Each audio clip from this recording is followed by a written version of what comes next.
Welcome everybody to our 2021 city virtual retreat. We'll be doing this virtually, of course, as we do all city council meetings. And at this time, we'll call our meeting to order with the Pledge of Allegiance. I pledge allegiance to the flag. To the flag of the United States of America. To the republic for which it stands, one nation, under God, indivisible, with liberty and justice for all. Thank you. At this time, we'll ask for a motion to approve our agenda for tonight. Any motions? So moved, Swanberg. Thank you, David. Go ahead. Seconded by Councilman Lewis. It was motion was made by City Council Member Dave Swanberg, and I'm sorry, who's second? Oh, Mr. Losey, thank you, Council Member Losey, thank you. Any discussion, concerns? Administrator Kruger will ask you to go through the roll. Yes, sir. Council Member Krogman. Aye. Council Member Losey. Aye. Council Member Mahoney. Aye. Council Member Schleter. Aye. Council Member Sullivan. Aye. Council Member Swanberg. Aye.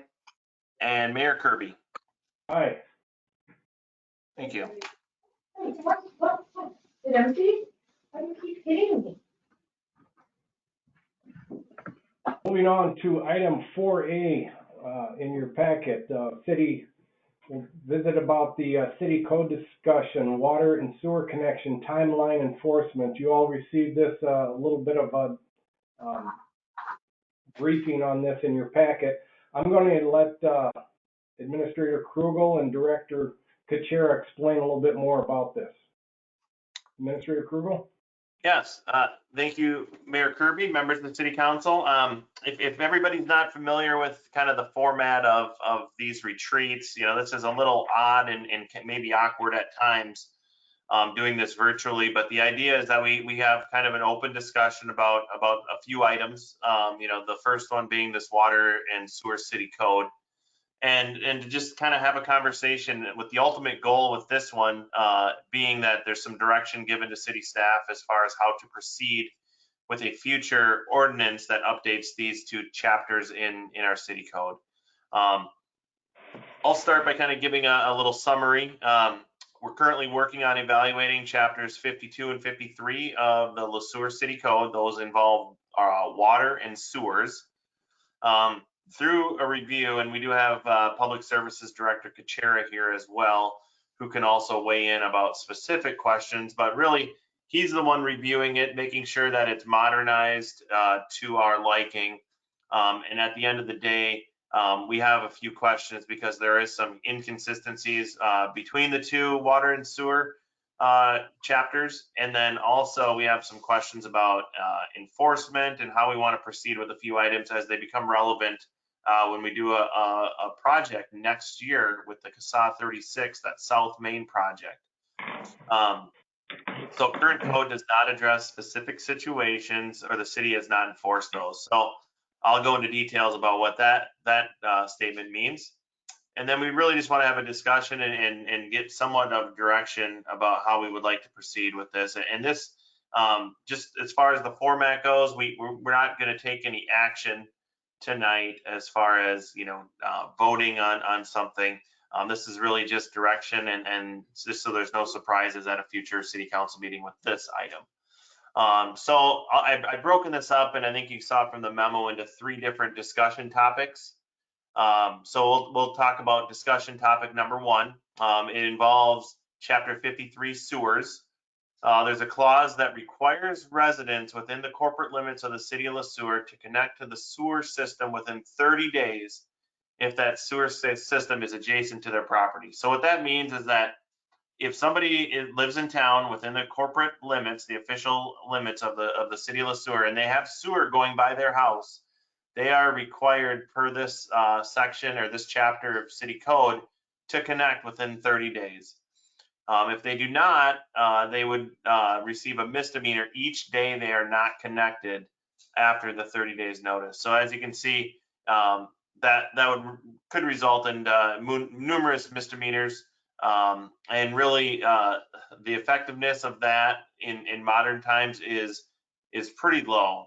Really, what would happen is if we would do this, you know, a district court judge or an administrative judge would say, hey, you guys work this out instead of charging this individual with a misdemeanor, unless a good faith effort has been made to compromise. So, and misdemeanors, and you'll see this in general, are less effective than what we would call an administrative fine. So we can administer fines through the city of Sueur. So in lieu of a misdemeanor, you might say for every day you're late or you don't connect, you might have a $100 administrative fine. Those are a little bit easier to enforce. The jurisdiction doesn't reside in the county as far as enforcing that. It is within the city. So you'll see that in general, and maybe you have already in some of our other code updates. And again, this is very relevant due to the CASA 36 project, which is planned to extend Sueur past where it currently is right now. So right now there's a section of road that there's probably about 8 to 10 houses that are on septic that aren't able to be served right now because we don't have sewer out to them. And I believe there's been a couple letters that have been sent to city council members from citizens, I think in that South Main area, that have expressed some concerns about changing up the way that we handle this. Because in 2022, there will be a situation where if we would follow city code, they would have 30 days to connect. And that's why we want to have that conversation right now. There are some areas in town that I don't want to get into specifics and call out specific properties, but there are current areas in town where somebody might have a septic system that does have sewer or water, or in this case, just sewer adjacent to them. But they aren't connected, and the city isn't actively trying to get them to connect. So that's the discussion topic number one. So really what we're looking for is just general direction, and staff does have ideas on how to proceed with this.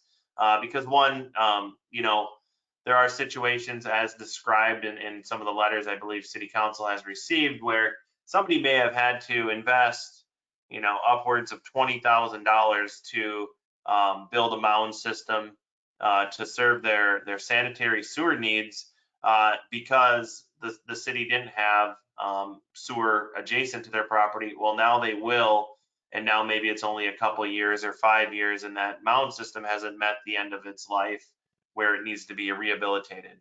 And in that situation, that may be considered financially burdensome to that resident.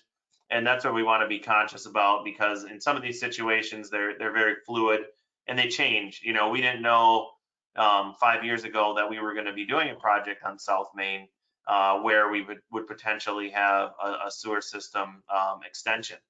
That being said, even if we did, there may have been an immediate need for that sewer service for that property owner. So we just want to be conscious. What we want to do is we want to be consistent between the two sewer and water chapters. So what that means is that if we would require anybody to hook up to sewer, we would also require them to hook up to water, because as a reminder, water is the way that we meter sewer, and we charge, we're able to bill back for sewer through the water meter readings. So that discussion topic really will drive the other two. So we could get started on that.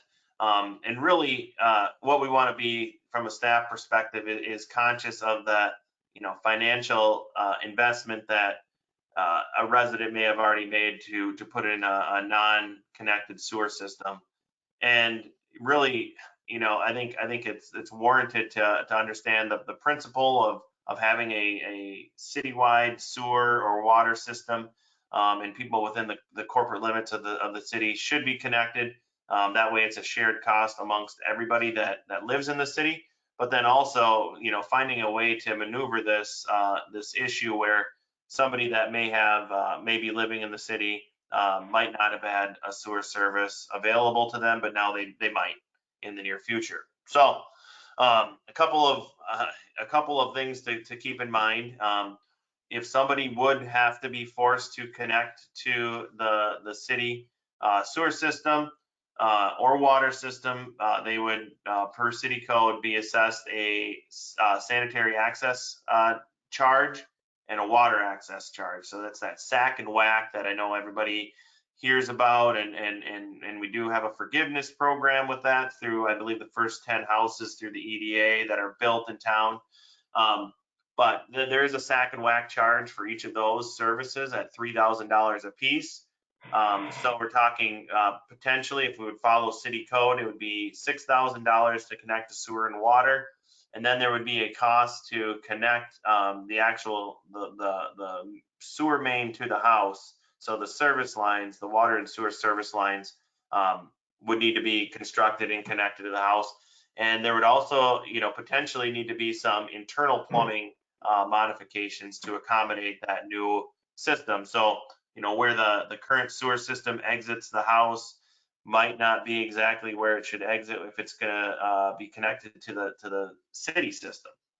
So there's some additional costs, and those costs can range anywhere from $2,500 to $6,000. So potentially on the top end, on average, you're probably looking at $12,000 to $15,000 for the connection costs, plus the sanitary access charge and the water access charge.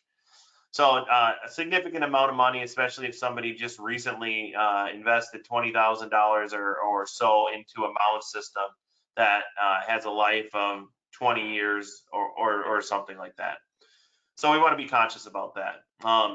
So I'll entertain any questions about this topic. If anybody has any questions they want to ask myself or Rich. But really at the end of the day, we're looking for some direction as far as, do we want to enforce this? Do we want to modify the code in a manner that is a little more flexible?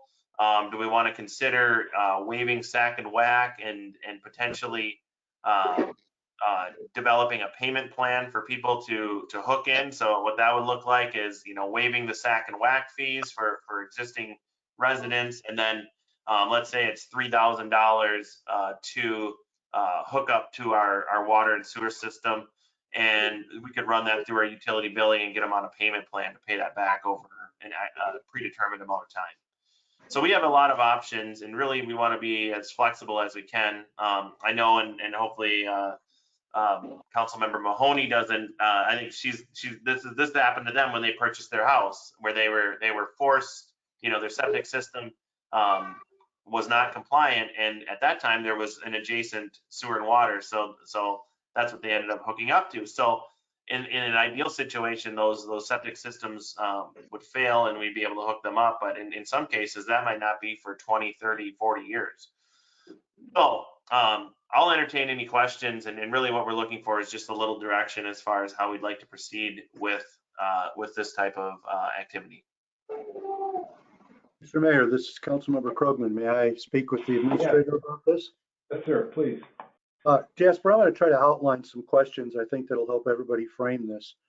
But first, let me simply state, we did receive an email today, each of the council members, the mayor, and some staff people from Ms. Olson, and we want to make sure we factor that in at some point. She and Mr. Hahn have both contacted us, and I'll simply say for myself, I appreciate their comments and their explanation as to how it affects them and perhaps some of their neighbors. But Jasper, let me ask you this. With whack and sack, which I'm hesitant to use those terms, but you did explain them. Does that mean that they pay that because the services are at their curb line, or do they actually have to hook up to the system to pay whack and sack? Yep. So they have to hook, when they hook up, they pay that access charge for both of those. So even though it's directly adjacent to, they don't pay it until they actually make physical connection to it. Or to be put it in another way, if we were to put that infrastructure in when we do the CASAD 36 project, if a person kept their septic system, obviously with some negotiation with us, they would not pay whack and sack until they actually hooked up those two services to the home. Is that correct? That is correct, yep. Okay. Do these properties in that area already have water but not sewer, or do they need both of them? I believe most of them have water, some do not. So in some cases in that area of town, water is fairly shallow and wasn't able to be run out all the way. So there are some private wells, there are some private septic systems. So a little bit of mix. Okay, approximately how many properties are affected with the sewer issue in this South Main area? Rich, if you want to chime in, I believe there's about 10 in that area of town. Yes, correct. There is about 10 properties there that are on private sewer systems. Do we have any indication of how many of them have recently made improvements, such as the Olsons and the Cons, for example? We don't, other than the two kind of notes that we have. Okay. You know, so we don't know how long it may be before they would their septic system would fail, but generally speaking, it could be some time if it is fairly new. If I may, I do know of one house on there who contacted me actually, and they put theirs in, I believe, 2 years ago. Thank you. So it's really new. Yeah, the other question I have is, we have to keep in mind, if we're dealing with an ordinance here, Chapter 53, we're talking about the entire city, not just about South Main. So we want to be very aware of what we're doing as we proceed. Generally speaking, how many other areas, how many other properties are there in town not on South Main that eventually might be affected by something like this, depending on when we do improvements? Yeah, there's a few out there. One of the ones most recently that I know put in a septic system is the property on Kingsway and Ferry Street that sometimes had horses. They recently, somebody new purchased that and had to redo the system. There are a few up in the Doppy Lane area as well. And then there are a few others sprinkled throughout town that have systems that aren't connected. I'm going to ask one final question, and I look forward to hearing from other council members too. When we put these projects in, we use a 429 procedure, which means that we have a professional come in and tell us what the increased value to the home is, so that we can do what we need to do as a city. If a person does, if a family resident, however we phrase this, does not hook up, but we have this connection available at the street level or curbside, as I've called it, what does that do for the 429 process? Yeah, so generally speaking, the 429 process, what they look at is the benefit of the land. So it doesn't look at the structure or any of the amenities, but really what do you have available to the city or to the property that the city provides? It looks at, if there's sidewalk, if there's sewer services, if there's water services, even if you're not connected to them, they are available. And they do have a benefit to that land. Now the structures, they can change. They don't last forever, but the land will always be there, unless it, goes into the river or something like that. But that's the general idea of the 429 process when you're looking at benefit to the property. It looks at what the benefit or what the value increase of the land will be. And if you have sewer and water services accessible to that land, that land then has a higher value. So even if you don't connect to it, you still receive a benefit and your property value could debatably be increased. Okay, thank you. I look forward to hearing from my colleagues on the council. I obviously will have an opinion about how we should proceed, but I look forward to the dialogue now. Thank you very much, Mr. Mayor, for allowing me to ask all these questions. Thank you. You bet. Hey, Administrator Krugel, can you tell us how old are these Chapter 53, Chapter 52 codes? When did we implement those? Well, it varies quite a bit. You have stuff that dates back into the 50s and then up to updates sporadically through there up into as recently as 2016, I believe. So it's not like we do a complete recodification. We just kind of update the sections that we need to change. But we haven't done, I think, as extensive a review as what Public Services Director Kuchera is doing right now. So it'll be a fairly comprehensive review and update to those chapters. Okay, I appreciate the comments from Councilmember Lozey and the questions Councilmember Krogman asked. One last comment I want to make is, you know, we've got some residents, and some of you read the letter today that was sent to all of us, that they asked to get onto our city water 9 years ago, and we weren't able to provide that to them at the time. And the other property you were talking about, Administrator Krugel, by the high school, was city water wasn't available to them either when we were when they put in their septic system. That's correct. So the sewer system does a funny little jog right there. So it was not available to them at the time when they put in their septic system, I believe 2 years ago. So this would be another property that would be affected by the construction this year. So in 2021, that sewer and water will be chased out on Ferry out past that intersection of Kingsway and Ferry. So it will be available to them this summer. And, you know, obviously they're in the same boat as some of the people that you've heard from, where they've invested a significant amount of money to, you know, have a compliant system. And now, if we were to follow city code, they would then be required to hook into ours at a fairly hefty price tag. So in that specific property by the high school, when they were completing the sale of that property, did they approach the city about getting city water and sewer? They did, and Rich might know this off the top of his head. I'm not entirely sure if they are served by water but not sewer. I know for sure it's not sewer, but they may be on our water system. But they did reach out to us and ask us if it was available, and it was not. So at that time, it was a similar situation where we had to say it's not available at this time. So, Director Kuchera, when somebody's on just our water and not our sewer, we just have a meter just measuring the water that goes into the facility, correct? And they don't. Yes, Mayor, that is correct. If a property is just on our water, we put a meter in just to meter the water. If a property is just on for our sanitary sewer, because we do have a couple of those in town also, we also require a water meter to be installed so we can bill them for the sewer usage. Okay.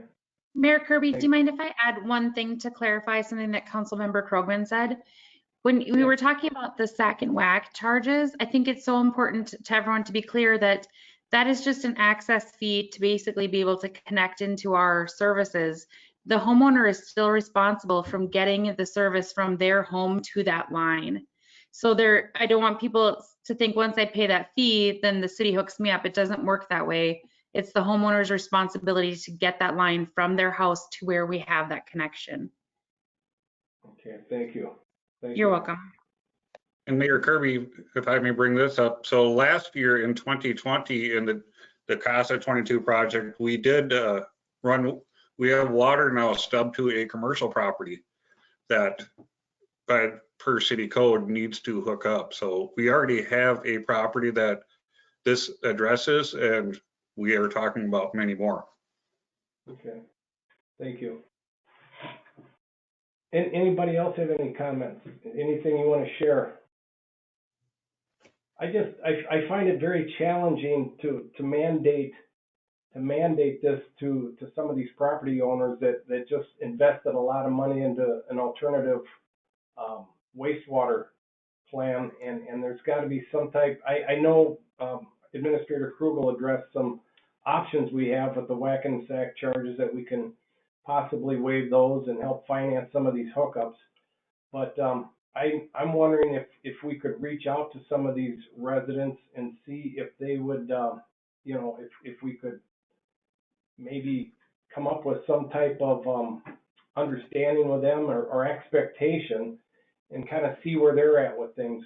Certainly we could possibly grandfather some of these properties in for an X amount of years, and kind of work that way too. I mean, you know, some of these that have put in a new septic system maybe 8 or 9 years ago, the life expectancy of those might be 20, 25, 30 years.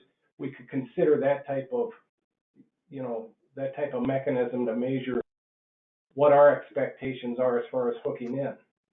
So I guess as we move forward, it's kind of a tight situation to kind of mandate in black and white what these changes are. I think some of these areas are a little gray.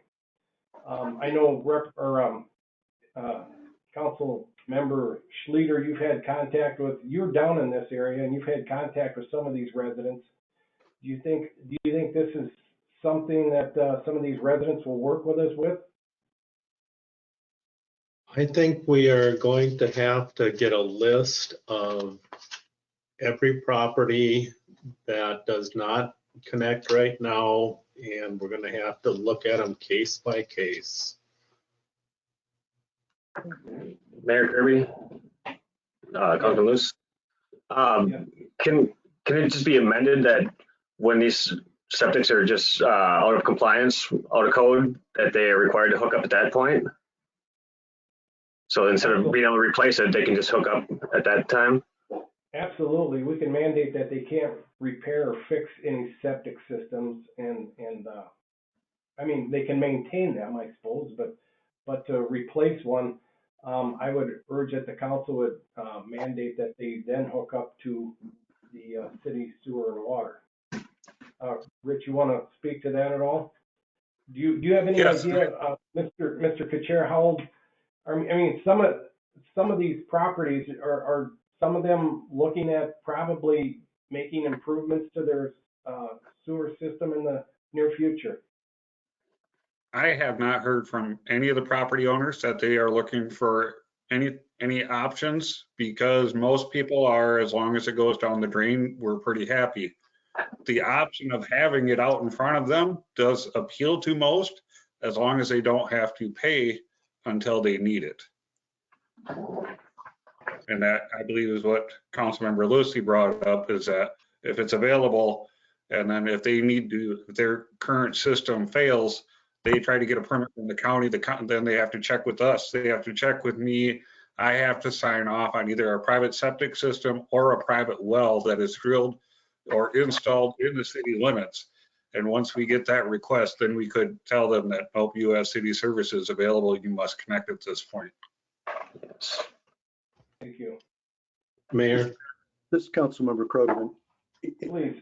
We have to be getting very careful that we're not looking at this on a case by case basis, so to speak. We don't want to favor anybody. We want to make it across the board an equal policy, is what I'm trying to say.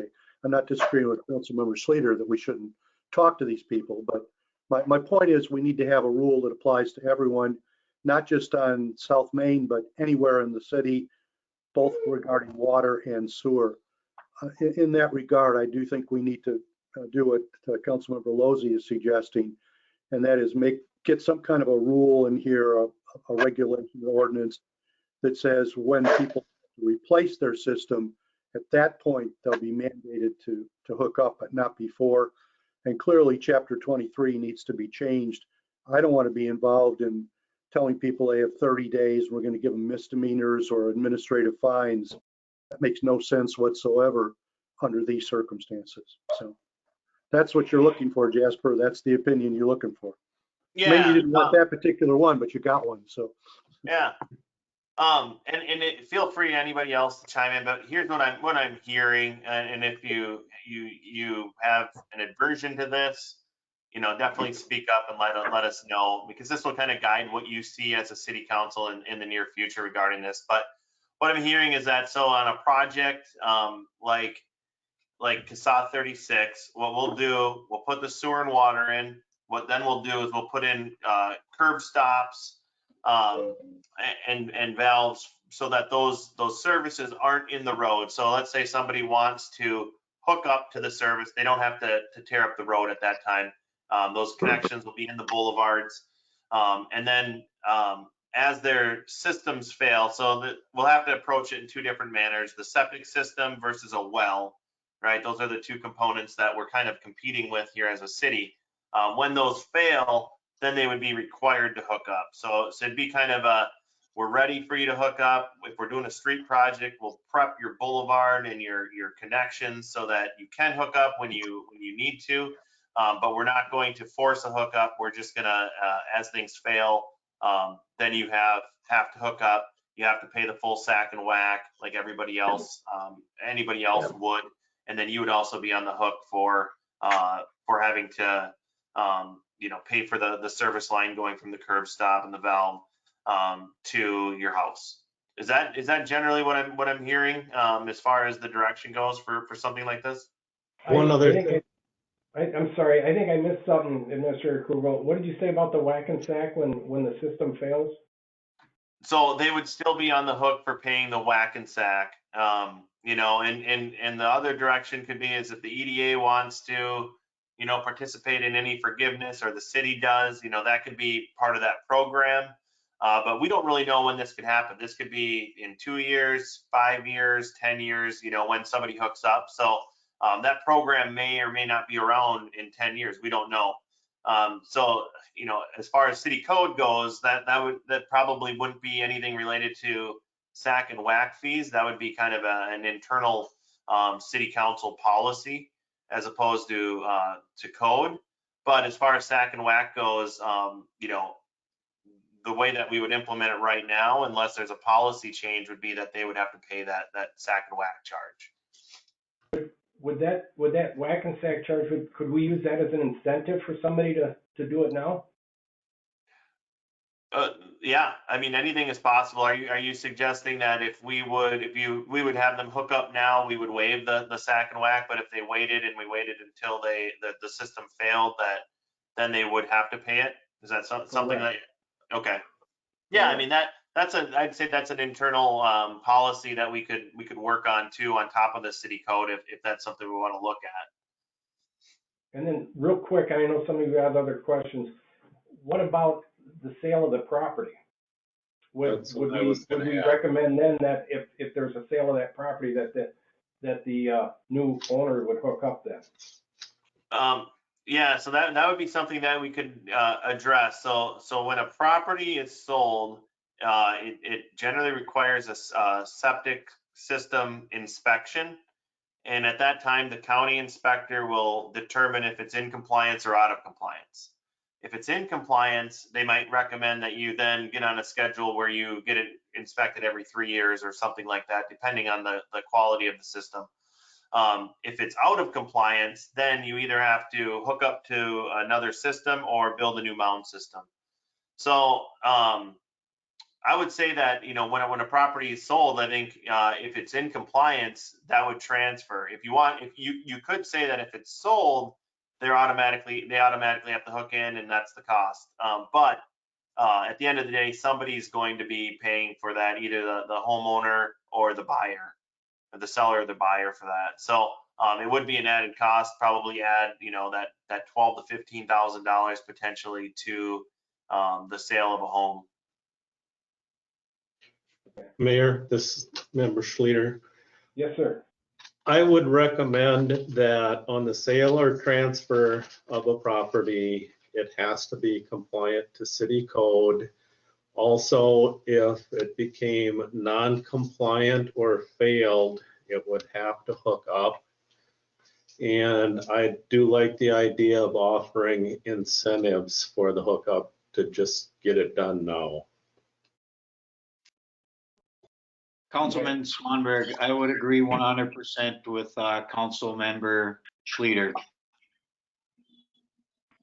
Thank you, Councilmember Swanberg. I appreciate your input. Mayor Kirby, Member Sullivan. Yes. So Scott, just clarify for me. So you're saying it should be connected at the point of sale? I think that will solve a lot of problems. We won't have any fights going forward. If the property is transferred or sold, it needs to be brought into code for the city, period. Okay. I don't disagree. The only question I do have, and maybe Sam can respond to this, or Jasper, if we do look at waiving whack and sack fees, do we not have to get the EDA's authorization on that as well? I can address that. It all depends on where it gets funded. It could be something that city council just does and says, you know, we're not going to collect anything. Something where the EDA will actually be paying for some of these, then yes, exactly. The EDA will have to consent to that program. In this case, there aren't that many, and they might sprinkle in. I would say it'd be cleaner and easier just to say that we wouldn't collect those as a city for those properties. Okay. But we can do whatever city council or the EDA would like to do. Okay, thank you. Anybody else? Mayor Kirby, has there been any kind of precedent set for waiving that fee? I can answer that. No, not that I know of, other than the program for the new construction, for the new houses. As far as residential properties go, we generally don't see it on properties. But if I may, I'll use the 737 Kingsway property. We did charge sack and whack on that property when we did that, I think, 3 years ago. So we did charge sack and whack for that connection. So the precedent would change if we would start waiving those. Mayor Kirby, Member Sullivan. Yes, sir. Just for the record, when I brought that up, I'm not in favor of waiving whack and sack. Essentially, I feel like if they're going to hook up, they're probably looking at putting in a septic system anyways. If they're willing to do it now, that would be a different story. But if we're looking down the road when the house is sold, or 20 years from now when their septic system fails, to me that would be a normal replacement.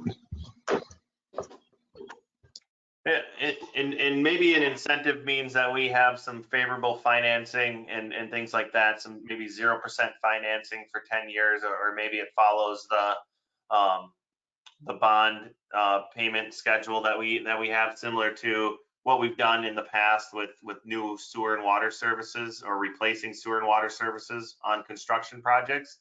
We allow that property owner to basically have the city finance that repair, and then we assess it to their property taxes, just like we would a benefit assessment as well. So there's some options, and maybe that's the incentive where, you know, you get fairly low interest or no interest financing. Again, we can run some of these financing things using our new utility billing software, so you can have it be connected that way. The one thing that, you know, longer term financing deals like 10 years generally don't work that well in that system, and I would recommend that we would go with the property tax certification, just to really you know, nail down the terms. Mayor Kirby, Councilman Lewis. Yes, go ahead. I believe the incentive wasn't that for if they don't need a septic as of now, but if they hooked up anyway, they would get that waived. Wasn't that the suggestion?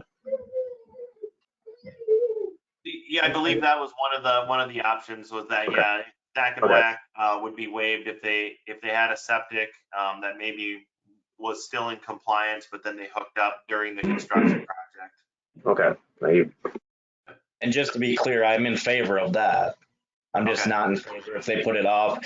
If they have a new septic now and they put it off for 20 years and come back and say they want the whack and sack waived, I'm not in favor of that. Yep. Yeah, I don't think anybody would be in favor of that, and I'm not exactly sure what exactly the incentive is. I think the incentive may have to be somewhat of a rolling number, depending on how long your current septic system has been in place and how long you're looking at to replace it. Because I gotta believe, construction wise, it's advantageous to do this all at once as part of the project. Is that correct or incorrect?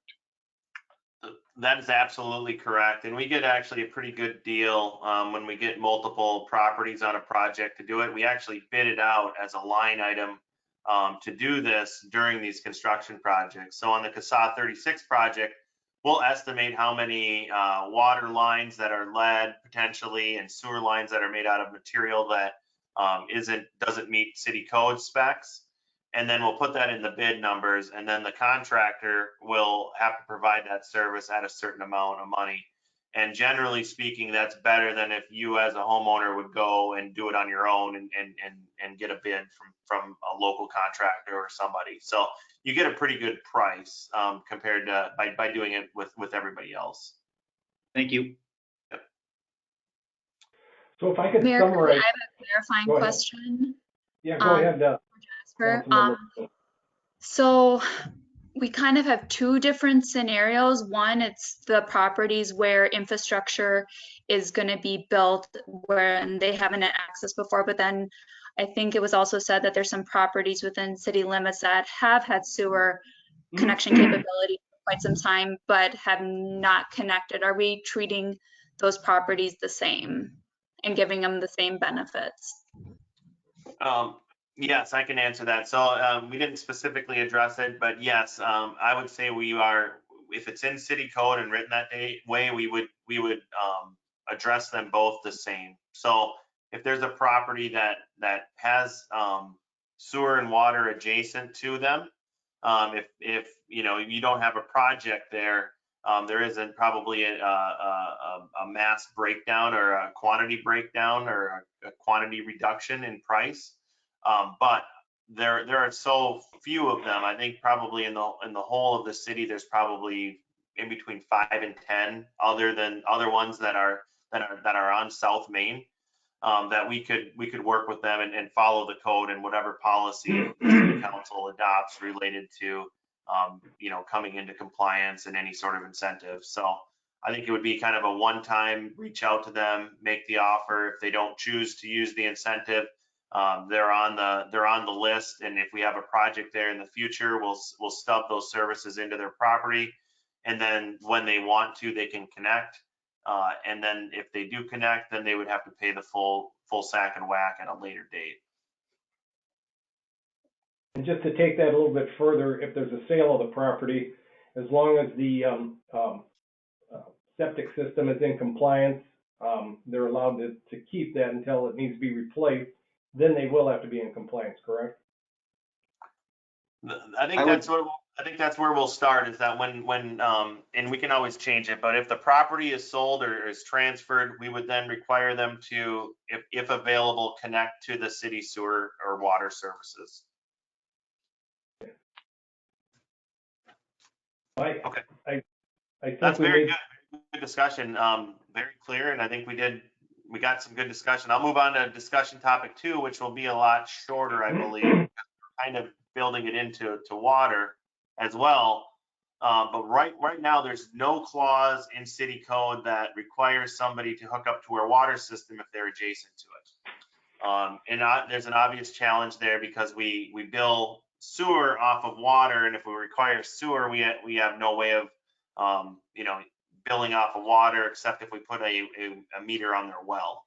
So I think from what I'm hearing is that we'd have a very similar code language or almost identical code language in the water section, where if you have it available to you right now, and you're on a project, you'll have maybe some incentive to hook up now.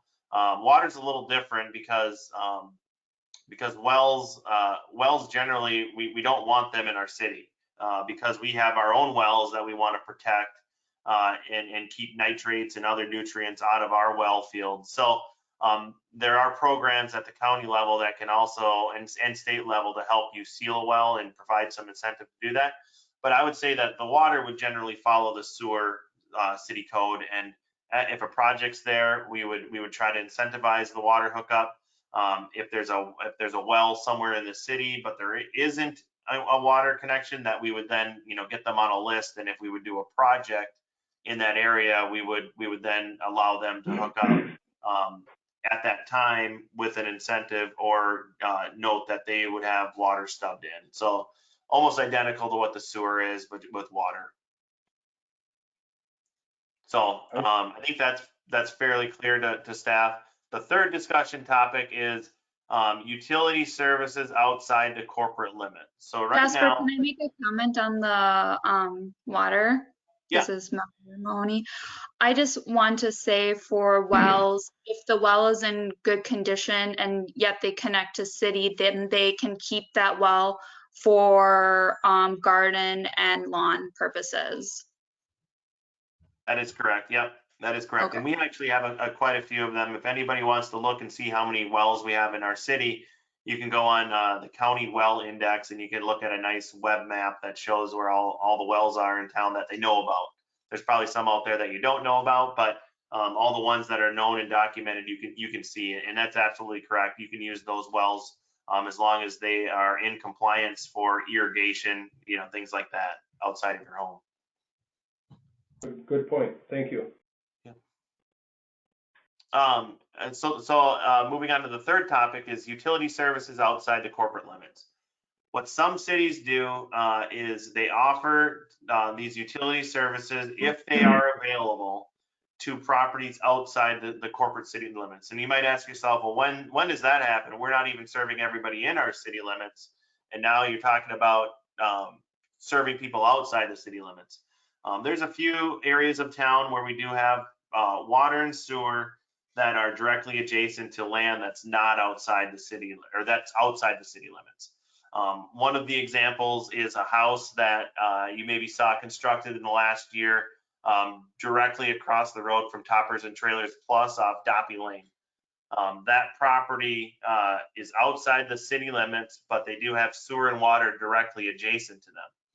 Now, the reason why this topic came up, or we're talking about it, is because at that time, the county reached out to the city and asked if we had any sort of ordinance that provided that that ability to serve outside our corporate limits, and we didn't. If we did at that time, that property who may be within the city limits at some point in time in the near future, they would have been required to hook up to those utility services in lieu of putting in a well and putting in a septic system, just because of the idea that, hey, that property is in a priority growth area, and in all likelihood, we will annex and expand in that area. So generally what this is basically in our governmental fee schedule, or actually our utility rate schedule, there's another category in there for serving properties, residential properties, or commercial properties, or industrial properties outside of our corporate city limits. And generally, what that is it's what the adopted rate is for everybody else plus an adder, so like a 15% adder or a 20% adder for those properties, just because of the idea that they're not in the city limits, they don't pay taxes. They don't pay property taxes to the city for those services, or for any services, and there's a general multiplier on there. We don't have to develop what that is tonight, but what we're trying to do is see if that's something that we want to add an ordinance or have it included in our code, that this is available, and then also during the 2022 budget and utility rate adoption, that we would include this into that exercise as well. So generally speaking, is this something that we want to pursue as a city? There's no real cost to us to do this. It would just be in the situations where there's a property that's outside the city limits and there's services available adjacent to it. They would then, instead of the county issuing them a well and a septic permit, they would have to hook into our system. So I'll entertain any questions about that. And we also, Rich this is right in his wheelhouse too, and he can help out as well. This member Schlueter, I've got a question on that. Why would we have city services to a property that wasn't, to properties that aren't annexed into the city already? Yep, it doesn't happen very often, but we ran across it last year. you know, we could require them to annex in, but in that situation, they did not want to get annexed in, and we don't have an orderly annexation agreement with that township. So at a bare minimum, we would then be able to provide them services, utility services, and they'd be on our system. So that would be the reason, and it doesn't happen very often. One other situation might be where somebody who needs water, you know, a lot of water, might come to the city because they can't get a good well or something like that, and they're in the country, and they might say, well, we'll pay to connect to your system and use your water or your sewer, and you know, we need to know what the rates are. So it doesn't happen very often. It's happened one time in the last 5 years that I know about, and but it really would. Anybody that, just in general, the general principle is anybody that can hook up to our system that is of that residential or commercial grade wastewater or water consumer will help you know, the system as a whole gain revenue. So the more people on it, the better in general. I understand that, but I think we need to have a policy about annexing those areas into the city if we're going to serve them.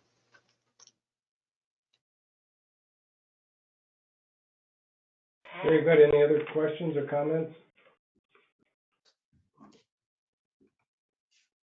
Mayor, this is Councilmember Krogman. And in a simple way, I'd say the question asked at the end of discussion topic 3 is this something we should offer? And my answer is yes. Thank you. Okay.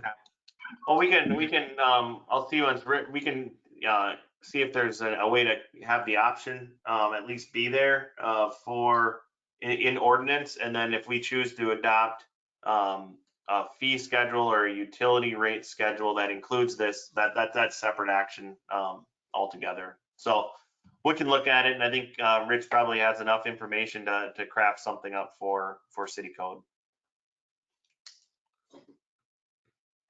Thank you. You'll put some of this in some of these thoughts of ours, Administrator Krugel, in writing, so we can review this as we move along. Yep, definitely. So what you'll see as a product of this is in the near future, you'll see a proposed first reading of an ordinance related to Chapter 52 and Chapter 53 of the City Code. And in that case, you'll see a red line version of any of the changes that are being proposed. And then they'll generally fit what the discussion was tonight and how we discussed these items. And it sounds like there'll likely be some sort of potential policy discussion in the near future too about possible incentives to hook up if you don't have these sewer or water systems, you know, during construction projects, or maybe a one-time chance to hook up and have things waived. So yeah, you'll see something in the near future related to the code for sure. Wonderful. Anybody else have questions or comments before we move along? All right. Okay. Oh, there we go. Agenda item 4A, Water and Sewer City Code. We just covered that.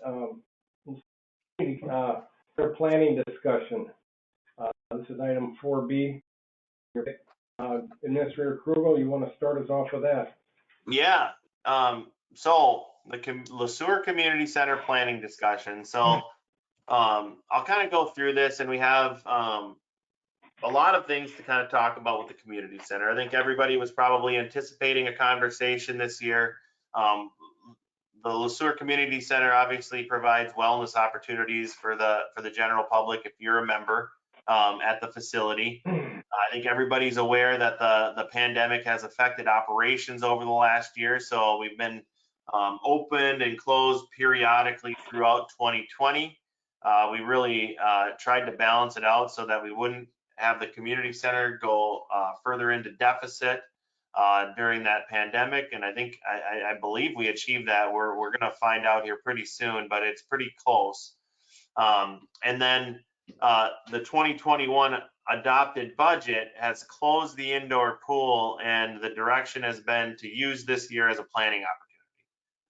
So looking at all of the things that have happened in the last year and the direction that has been given to staff with the 2021 budget, I think it's a tremendous opportunity to have a continued community conversation about the facility, including the indoor pool and all the other service areas, and really try to get a group of representative citizens together and users of the facility and maybe some non-users of the facility to give you input and make some recommendations for that 2022 budget. So really what we're looking at is considerations related to memberships, finances, the economic impact of the facility to our area, partnerships, how do we partner with more entities, and is there something that we're missing? The service areas, and when I say service areas, I'm talking about the ice arena, the fitness center, the gym, racquetball, recreation programming, the indoor pool. We're kind of grouping all those together. For this, we're kind of not talking about the outdoor pool, as that's kind of a separate facility, but everything that's kind of housed in the community center right now. I put on here what the housing impact is, because I've heard numerous stories, from some council members even about, what are the reasons why you moved to Sueur, and one of them that has come up is because there's a community center. So, what is that impact on housing, and is it something that realtors are hearing? Hey, I want to move to Sueur. Oh, you got a community center? Oh, that's the thing that I really want, and that really made me want to move here. Or really, was the deciding factor.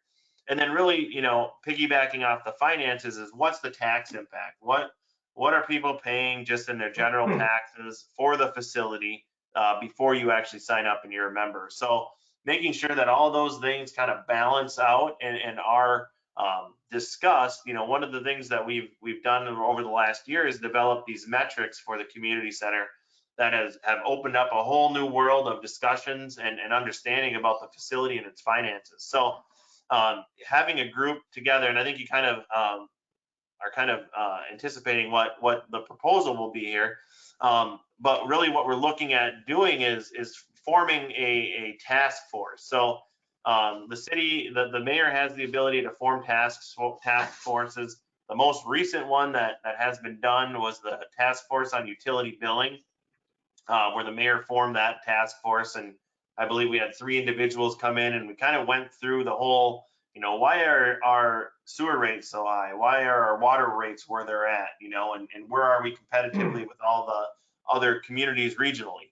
And I think that was a good conversation, and that was probably 5 meetings in total, where we had a few residents come in, and then there was a final report and presentation brought forward so that everybody kind of knew the kind of history about what was going on here in Sueur as far as our sewer rates go, because that's one of the bigger questions that I think I receive and other council members receive.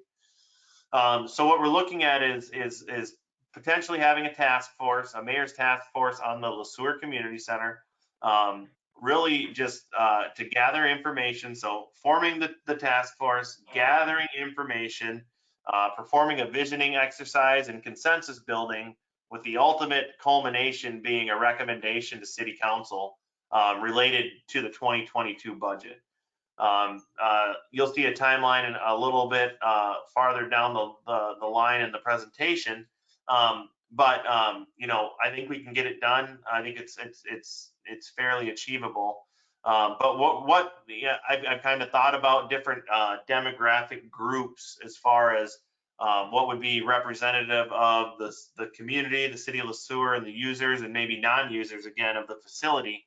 And really what I've developed, and I'm open to any sort of input. If I forgot anybody, I apologize up front, as I was just trying to figure out who's representative and making sure that we try to get as many people as we can to have a voice here and to try to provide City Council some direction. So really, I'm looking at potentially a couple of City Council representatives, maybe the mayor and a council member, looking at 2 long-term members, so somebody that's potentially been a member at the facility for quite a while, some of our dedicated folks that have been there for 20+ years, looking at new members, somebody that maybe moved to town that joined the facility, that's a champion of the facility and can explain, what they like and what they want.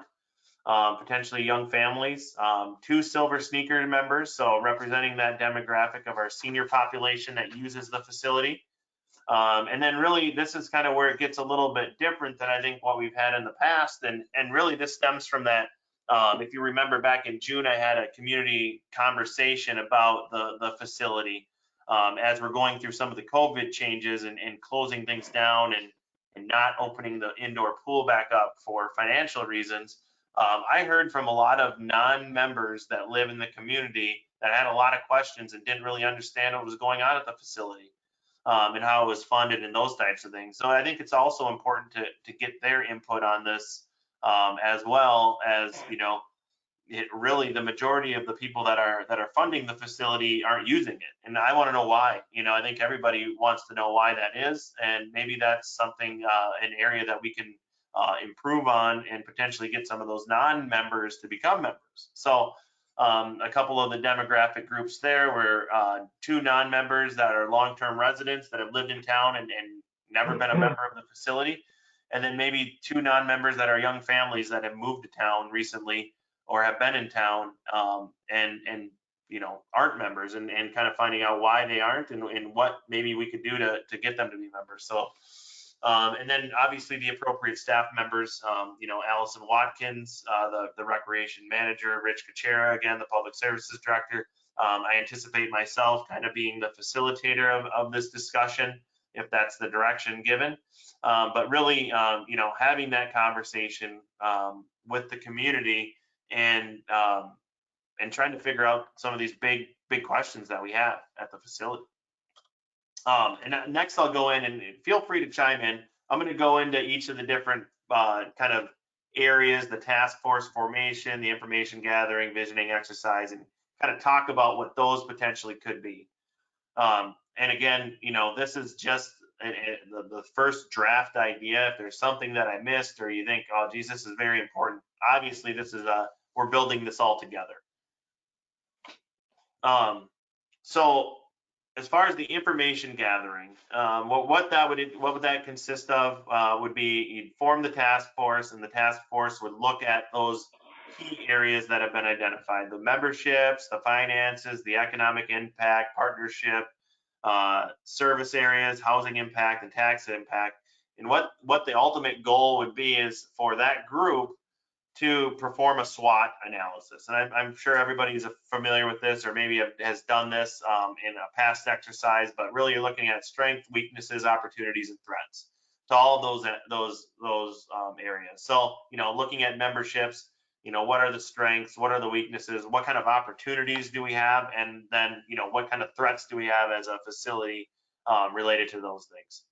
And then kind of coming back and using that and just having a good conversation with the group about those, really not only gathering information for our sake, but also educating the group. And staff would be integral in that point or in that part to really, provide that financial information to the group, to have a conversation about it with the group and make sure everybody understands what's going on at the facility so that they can actually look at those strengths, weaknesses, opportunities, and threats.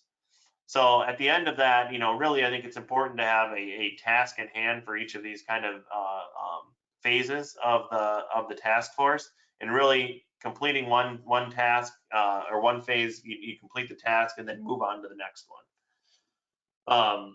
The next one would be a visioning exercise and consensus building.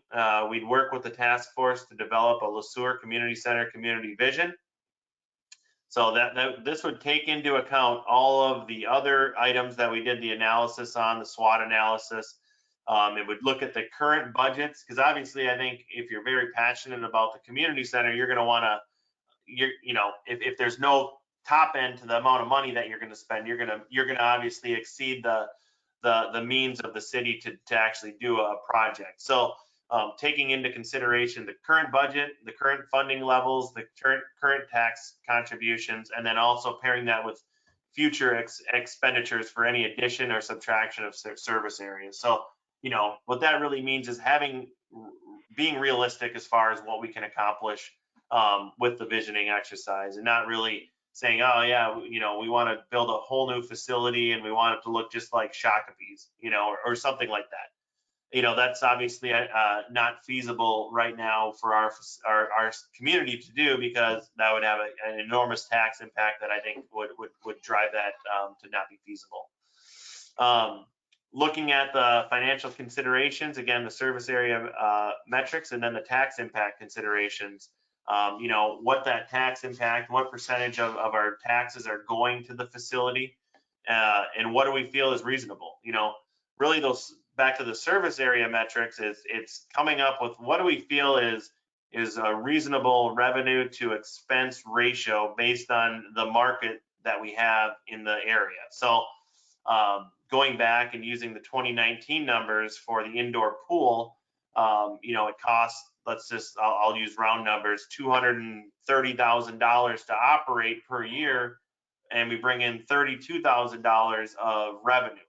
You know, is that ratio okay? And if it's okay, let's live with it, and our pool will be open. If it's something that we want to say, well, how do we, obviously we want to make the ratio as good as possible, but what's realistic with the actual market that we have access to around the Sueur? You know, who are we drawing from to come to our indoor pool? You know, are we tapping into the St. Peter market, to the Belle Plaine market, the Jordan market, the Montgomery, New Prague, you know, the center? What is our actual market area that can help us derive some realistic membership and usage goals? Because right now we don't really know. We know we have a general idea of who's using it and at what rate, but you know, are we missing something? Are we missing an opportunity to market it differently, to get a different demographic or a different location to come to our facility? So really coming up with those service area metrics. What do we feel comfortable with, and what are some goals that we should try to achieve? And then also, you know, what do we feel comfortable as far as the tax contributions to the facility?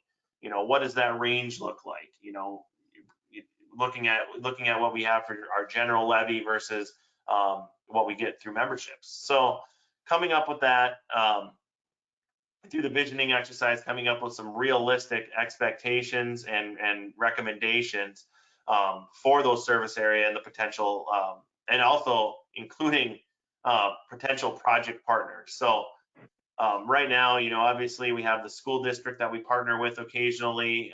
Really, I think there's an opportunity with some of the assisted living senior housing that we have in town to potentially partner with them. And then anything else, you know, maybe there's something that we're missing, and we have a community conversation about it to see, you know, where can we partner with other community entities, maybe the hospital or clinic as well.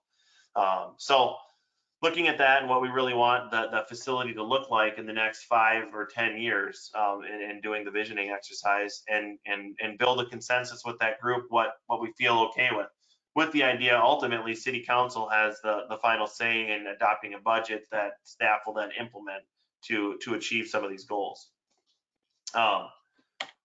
And lastly will be a recommendation to city council. So from the task force itself, making a recommendation to the city council related to the 2022 budget, including service areas, membership and revenue and expense goals, and then future capital planning for the Sueur Community Center. So, you know, that's ultimately what we're going to try to achieve if this is something that we pursue.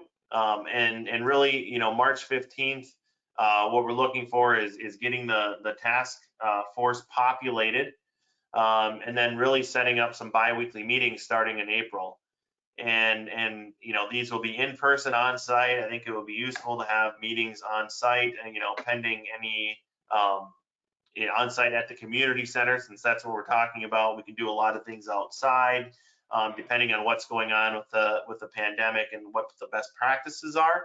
And then also kind of doing a hybrid thing of having virtual meetings as well when maybe an on-site visit is not appropriate or not as helpful. Sprinkling in personnel and budget committee meetings as appropriate to kind of talk about what's going on as far as budget considerations and things of that nature. And then monthly updates to city council. So utilizing that reports, items of consideration piece to provide some updates to city council. looking to get something completed by that April 8th. That'll give enough time to preliminarily recommend or incorporate something into the budget for the preliminary levy adoption. That'll give us a few weeks, and maybe there's a personnel and budget meeting in there as well as far as the recommendation goes.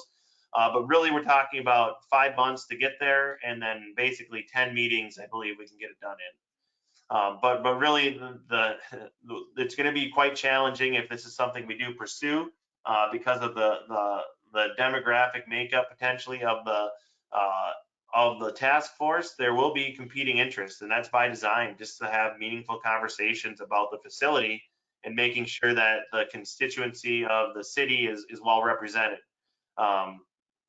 So that's kind of the community center discussion, and kind of outlines a process for 2021 that's being proposed to help guide city council and ultimately the community in making decisions about the Sueur Community Center.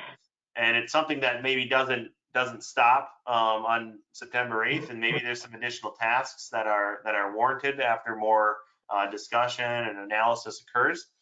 But it really is a good start, and I think it would be a good thing to be able to do this and have a conversation with some key representatives of the community about our community center. So a lot of information to digest. It's kind of developing this with staff, with Allison, the rec manager, and Rich, and just kind of coming up with a way that we can get meaningful information from representatives of the community representing different areas. So I'll entertain any questions. Obviously, this is draft form, and we can change it up accordingly, but really it is somewhat important to try to get something going as far as some tasks and a process to move forward as far as gathering some information fairly soon, just so that we can get started and we're not running into our preliminary levy adoption that's required at the end of September. So I'll entertain any questions, discussion items. A lot of information to take in, I know, but I think I think this is a good start. I got a couple real quick comments. I won't be very long. That's a very extensive presentation you just gave us, Mr. Krugel, and it looks like if you could just go back to the dynamics of that group, that task force again. With what you've got laid out there, I think that's a good representation of our community, and I think if we can find people to fill those positions, the timing of all this I think is perfect, because as we move forward now and as we get into September, we start talking about budgets for 2022. We kind of need to know where we're going to go as far as the community center goes. And the biggest and most visual thing everybody sees when they're going into the community center right now is a dry pool. So we've got to come up with a vision on what we're going to do with that space as we move forward, whether it's fill it back up with water, and if so, we've got to find ways to market that community center to more of the public and find some partnerships. When we talk about partnerships, we've got a health facility in town that might be able to use it as far as physical therapy. We got a couple large industries in town that could maybe promote it to their employees, and then whatever changes we can make and incentives we can make with these with the memberships there.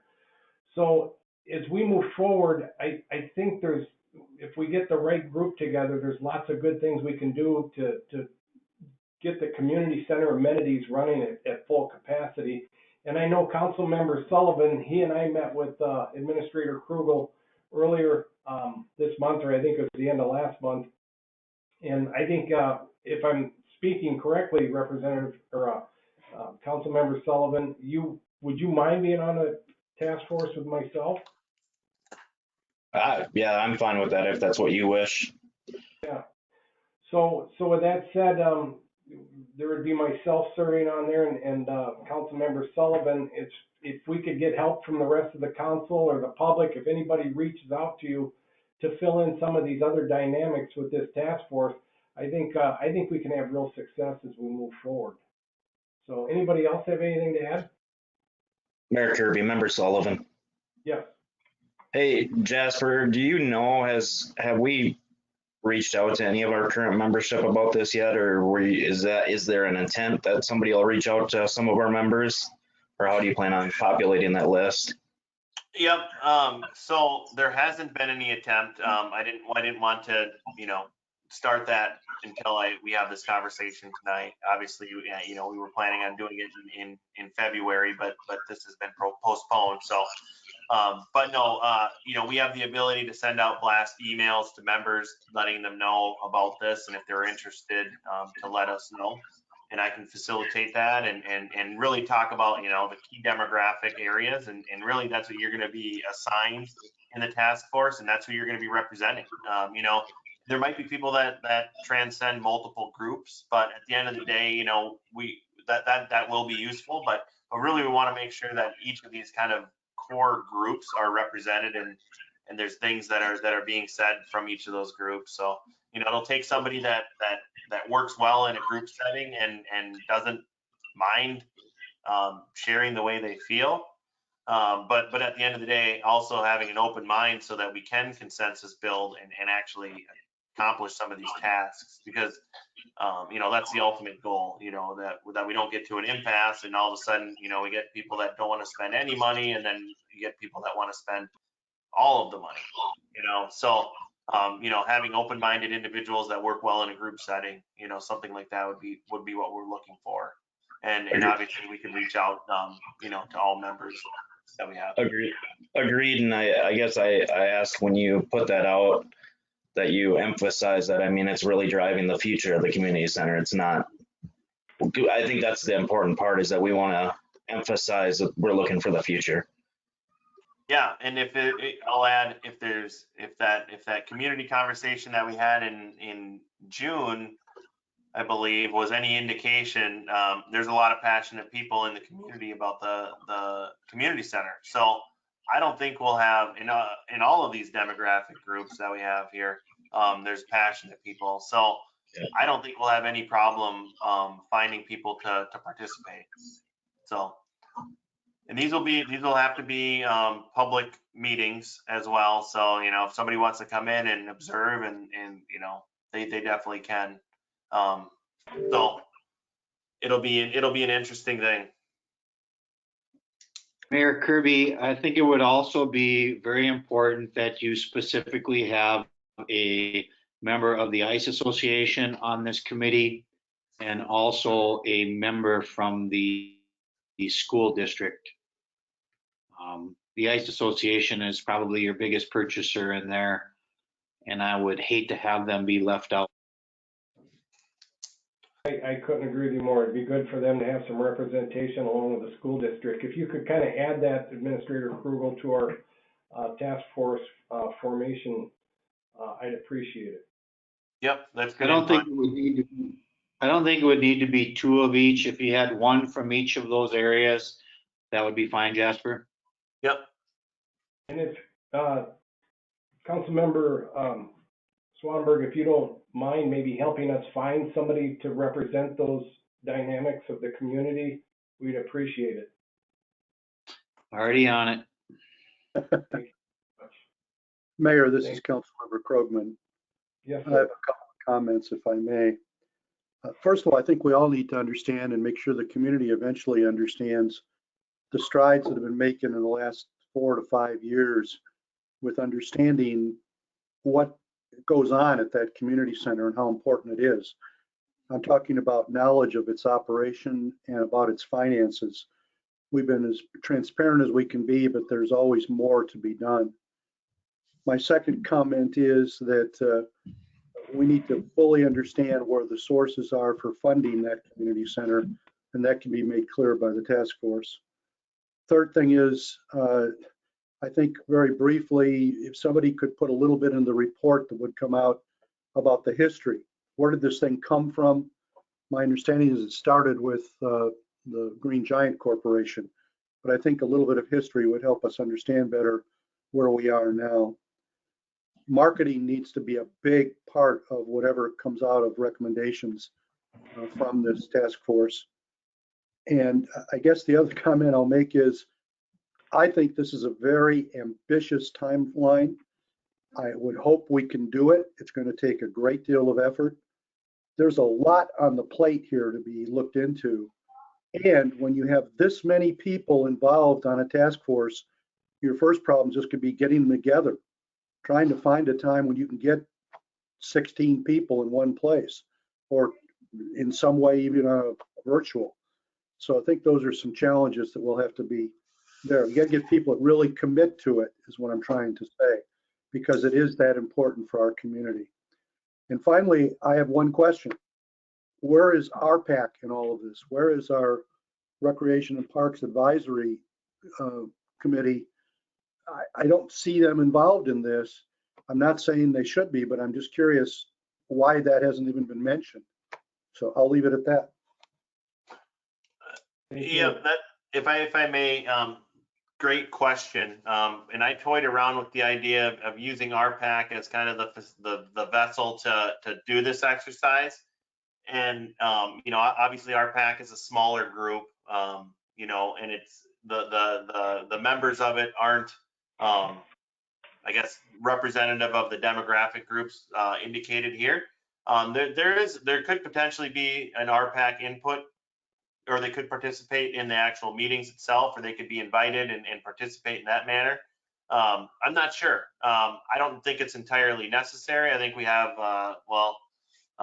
the ex officio member of RPAC now, Councilmember Sullivan, on there. But if RPAC, if you think that there's an appropriate place to input RPAC, I'm all for it. I just don't know what that'll be, because I think the group members, or the members, maybe there's some members on RPAC that fall into these demographics as well, that we could reach out and see if they're interested in participating. So I think it's just it's a little, I don't know, it's a little cleaner to start from scratch and just have it be a new committee or a new task force compared to having RPAC RPAC facilitated. But I'm open to any sort of suggestions or recommendations. Jasper, this is Noel. I'm not recommending that RPAC do it. I just think we need to consider them as an organization within the city structure. There's no reason that this task force can't talk with other people. It's not like they're going to be in a closed room. In fact, you noted it would be an open meeting. So there could be a time when various groups are asked to appear. For example, the Hockey Association, or whoever it might be, could have time to meet with this large task force and be able to express their opinions, their suggestions, recommendations, and so forth. Mayor Kirby, Member Sullivan. Yes, sir. Just to follow up on what Jasper just stated a minute ago, I've been on RPAC the last year and a half. And I don't think if we put this on their plate or did it as a group from RPAC that we'd get a broad enough thought process put into it. And I do believe that at least one, if not two, of our members may very well end up on this list the way it is. Thank you. Yeah, I think the demographics as we move forward, as far as Hockey Association membership or school board membership, they might fall into some of this criteria as new members or non-member or long-term members. So at the risk of not getting this task force too big, I think it's important to get representation from all those groups, but hopefully they all fit inside this criteria we put here. So, and it would also include RPAC too. Any other? Yeah, I'm not so sure. I'm not so sure that they would fit in there. And I think the two that I mentioned are real specific users that we need to have on board with whatever is decided. I would agree with Councilmember Swanberg 100%.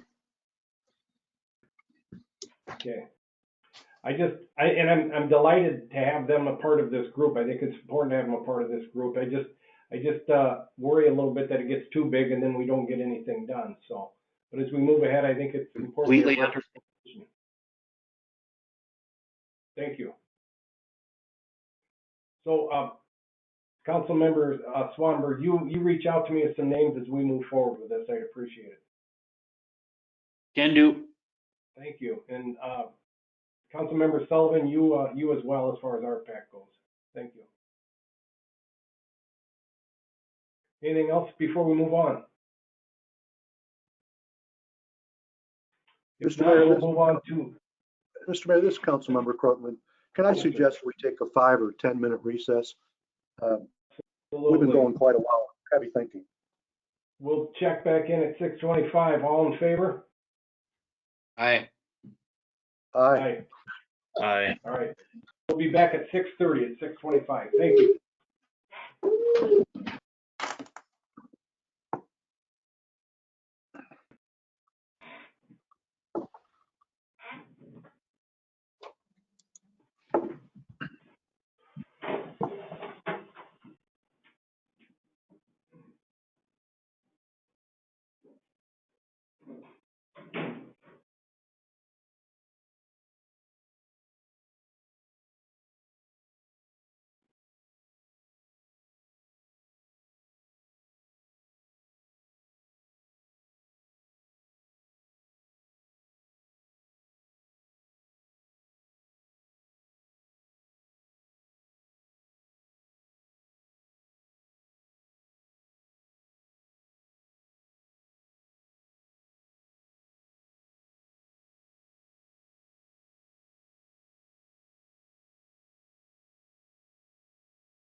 How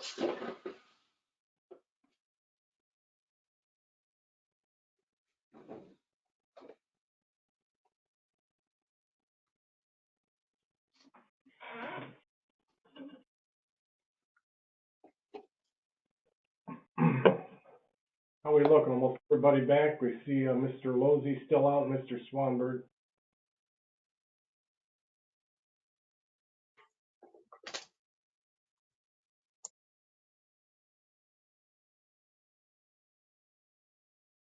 Councilmember Mahoney's back. Councilmember Swanberg is back. Everybody here?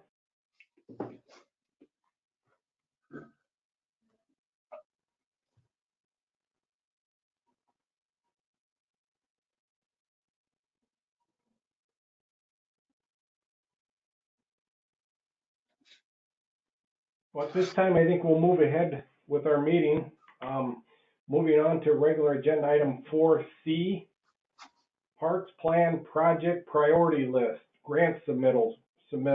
I don't know if you could possibly put more P's in there, Administrator Krugel, but you want to go ahead and talk about our Parks Plan Project Priority List? Yeah, thank you, Mayor Kirby, members of City Council. So with this item, what we're looking for is we're just going to have a discussion. I'd like to receive some input from City Council related to park projects that are included in the Parks, Open Spaces, and Trails Master Plan. So that adopted document, you can see City Council adopted it. Ultimately, it's going to be amended to our comprehensive plan here this year.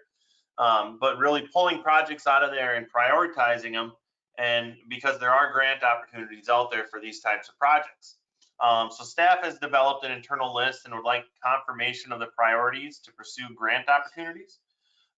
You have a pretty comprehensive list in your packet, but I'll just kind of go over them and kind of look at them as a whole, just to make sure that we're all on the same page, basically, because we will apply for grants. There's some legacy dollar grants that are out there, but some of these are some pretty large projects potentially. So the number one priority that staff has identified is American Legion Park Trail infrastructure. So it's a high use, high priority park within the city of Sueur. What this project would do is it would create the framework with the trail network within that park to do some of the other projects, some of the not lower priority, but the next priority levels that you see in here. This would also facilitate the relocation of the Veterans Memorial. So we have Veterans Memorial in Legion Park, or American Legion Park. What this would do is we would work with the veterans groups to move that memorial closer to I'll call it the intersection of Park and Ferry, to be more visible as people drive by in that area, and have it be more visible and accessible. And then what we're looking at is the trail network, and I'll bring up the nice visual that we have on the next slide to kind of talk about that. Would be done, and that's really concrete with some subgrade that needs to be repaired. We're looking at a time frame of 2022 to 2024, looking at an estimated cost of around $250,000 for this type of work, and really we would also require some additional fundraising from the veterans groups to help with the movement. And we have I guess had initial talks with those groups about the potential movement and enhancement of that memorial. I'll pull up what that looks like. I think everybody's probably seen this familiar graphic from our post plan, and I'll refer to the Parks Open Space Trail System as the post plan. But really what we're talking about is you can see all of the different the concrete network of trails that kind of go around here, and really set the framework for all the other things to happen. And down here on this, if you can see my arrow, on the south, well, what's way south? That'd be the southeast side of the park. That's where the Veterans Memorial will be removed. But really having the framework completed then allows us to do some of the other work that we have planned. So pretty extensive plan for Legion Park. And really it's getting the framework of the trails done first, and it's something that we can apply for right now. One of the timely things with this is there are some grants that are available that do have March deadlines for applications. So, obviously we want to get a little, get our name out there for some of these. We might not get them the first year, but will get some good feedback as far as grants that we do apply for. Second on the list is the Legion Park Inclusive Playground. So an inclusive playground is a space where children of all abilities can play with a rich range of physical, sensory, and social experiences. So a little bit different than your traditional playgrounds, but you'll see that there are components of traditional playgrounds that you see normally. This would replace the existing playground that's at Legion Park right now with outdated equipment. Time frame for this is 2023 to 2025.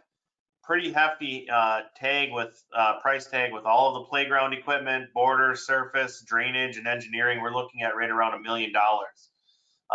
Really, there's a large component with fundraising here with service organizations and businesses in town that we hope to be able to tap into to complete this project. And really, we have, I think, depends on fundraising, and that would really drive the time frame.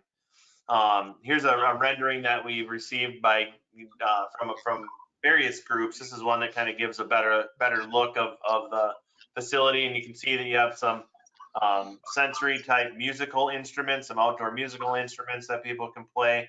This whole surface is kind of, you maybe seen it, it's a material, it's not mulch, but it's a spongy type material that meets all the fall protection guidelines that you have for playground equipment, and really having a nice space that is unlike anything I think in this area to be able to use that is like this. So unique, and that was one of the driving factors of including this in the post plan was, having some sort of amenity that drives people regionally to want to come to Sueur. Not only the existing residents to be able to bring their children to this type of facility, but other people from other communities as well. Hey, Jasper, this is Member Sullivan. Yeah. Hey, there's also a large amount of grant dollars out for ADA stuff, correct? Am I wrong in saying that? I feel like TJ told us that at the art pack. Yep, there is. There's all kinds. I know that Councilmember Mahoney is great at sending me grants, so she's very tapped into that network, and I'm sure she'll continue to be a great resource for that. But there are ADA grants out there, and obviously, I think if you can see this, this equipment is designed to have people in wheeled vehicles and things like that to be able to go in and use it. So it's for all people, all walks of life. So, but yeah, you're exactly right. And the idea is to really go after just about any grant application that we can to try to fund this thing. Perfect. Yep. Third one is a splash pad. You saw that on the first kind of figure, but a small free splash pad located adjacent to the inclusive playground. Not necessarily directly connected. There needs to be some separation for obvious reasons, but really it provides activity for toddler age children, looking at a time frame of 2023 to 2025. And we're looking at a full package with design, drainage, grading, and installation of around $350,000. This would be included in the fundraising campaign with the service organization, businesses, things of that nature. I kind of show you, this is one that would be kind of similar to that. This one is, I think, in Jordan, Minnesota. So this is something that the city of Jordan put together, and did, I think, a lot of the work themselves to do it. So that 350,000 is for something a little bit, I guess, a little bit bigger than this, what you're seeing on your screen. But this is a good example of a splash pad that's located regionally. Number 4 is the Ninja Warrior Playground, and this is being proposed, and this isn't in the post plan right now, in Legion Park. It's located in where the horseshoe pits used to be, kind of in the community center area. One of the things that we'll look at is if this is something that moves up the priority list and we can actually get done, is actually locating it in Legion Park, just because to keep that area free of I guess amenities until we get done planning what's going to happen at the community center. So, you know, those things might not run into each other, but just to be conscious, you know, we kind of have it indicated as American Legion Park. But really this provides an outdoor activity for an age group that currently does not have many amenities in the community. So your preteen, teen adults. And if you're not familiar with what these Ninja Warrior playgrounds look like, basically it's a bunch of kind of physical type amenities that you go through and you complete a task and then you kind of can time yourself. Looking at this for equipment, grading, engineering, etc., we're looking at about a $300,000 project. And again, looking for the local regional fundraising campaign for that. Here's a rendering that we got from a group that kind of shows them. In this case, you have two symmetrical type activities where they mimic each other, and you can start and race somebody and get through it and race somebody to do it. So that's just one of the ideas. I think staff prefers this method versus another one that maybe is just a little bit more linear, because this has a competitive nature to it. But you know, the actual final design, these are just concepts. The next few I'm going to go through, I don't have graphics for them, but I think it's pretty self-explanatory. Priority 5, the Kingsway Trail and Dog Park lighting. So adding some pedestrian level lighting along our Kingsway Trail. As you know, we have expanded our trail network on Elmwood, and on there is the ability to add some lighting. This is a request that we receive quite regularly from pedestrians, especially in the summertime. When there's no lighting on that trail. Estimated cost for that is around $200,000. Priority number 6 is a trail extension, and this says May Park. It's Mayo Park. Sorry for the typo. But connecting that Kingsway Trail to Mayo Park. So there was some preliminary design done on that, I think back in 2015. And developed a route, and then we have that, but you know, actually constructing it, that would be a pretty good amenity, and I think Mayo Park would see an increase in use if we could connect it to our trail network. Number 7 is the Legion Park or American Legion Park outdoor ice rink improvements. This project would make the outdoor ice rink full size. Right now it's not quite full size. It would have an open air concept with a roof over the top with some seating. You'd have a chilled ice surface. So what that means is that you'd control the climate of the ice using artificial cooling. So if it's 40 degrees outside, you could actually make ice out there ahead of schedule and use that as almost a second sheet of ice if it's full size. Ideally, you could have outdoor ice or outdoor hockey in Sueur in that type of facility. One of this wouldn't be a concept that we would follow, but I believe it's St. Louis Park has a facility called The Rock, and it's a really cool facility, and they're able to have outdoor ice and have a high school and youth hockey out there for an extended period of time. This is in the parks plan. You know, this is a fairly significant project. Looking at 2024 to 2028 estimated cost of around $750,000. So pretty big project. And the Kingsway Trail, if I didn't mention it, is $350,000. So those are kind of the top 7 that we've identified. Now, you know, grant applications are very competitive. Some of these are some pretty high dollars, so we might have to pair grants with other grants and also, you know, utilize our capital improvement plan through the city to fund some of these things. But really, you know, the direction from city council would be if you know, the higher priority items we'll start applying for grants. If there are grant improvements for something like an outdoor ice rink, you know, we obviously have that on our priority list, and then we could pursue that.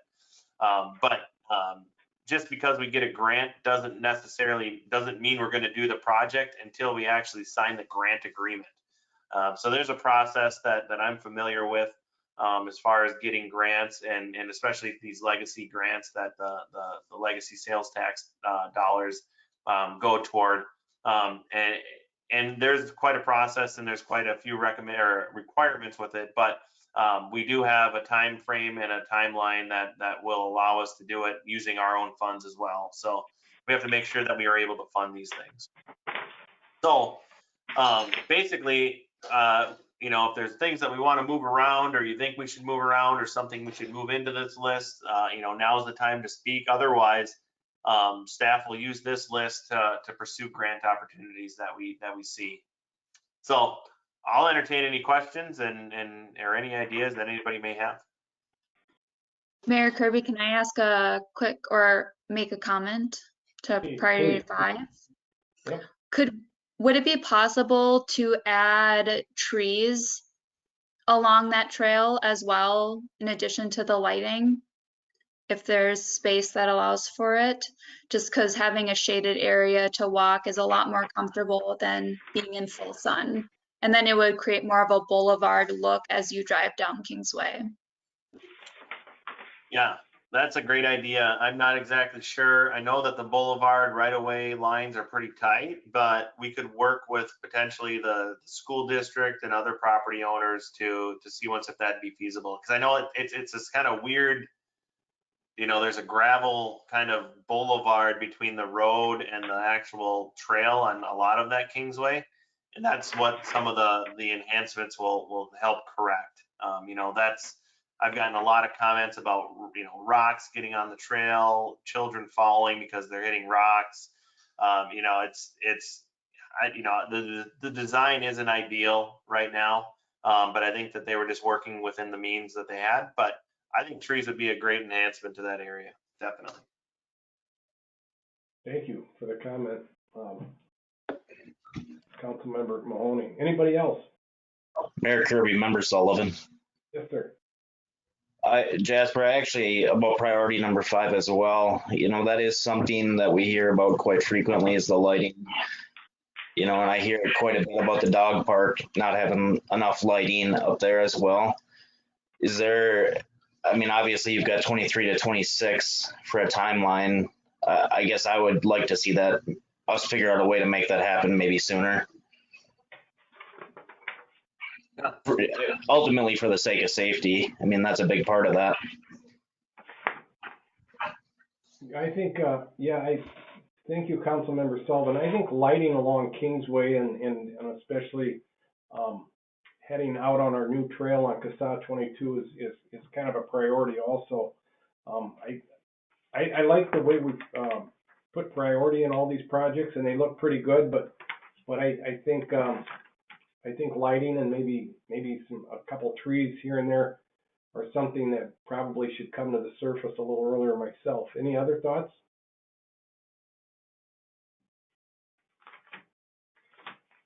Administrator Krugel, as we move through these priorities and as we move into some of these projects, we write the grants out. Does some of what we're going to do kind of hinge on what type of grant money we get? And if so, do you have a pulse or a feel from the community on what they would be able to add to this as far as civic groups and fraternal groups and things like that?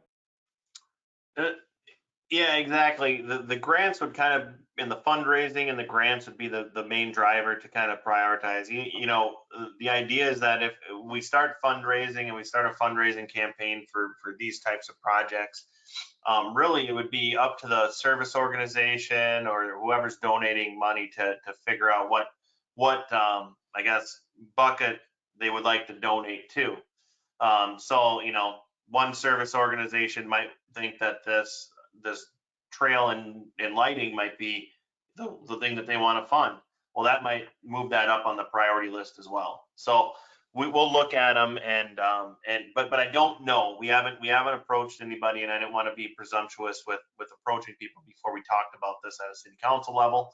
But we will be talking to a lot of the businesses in town, service organizations, that type of thing, to try to get funding for these and get some of these things going. Definitely.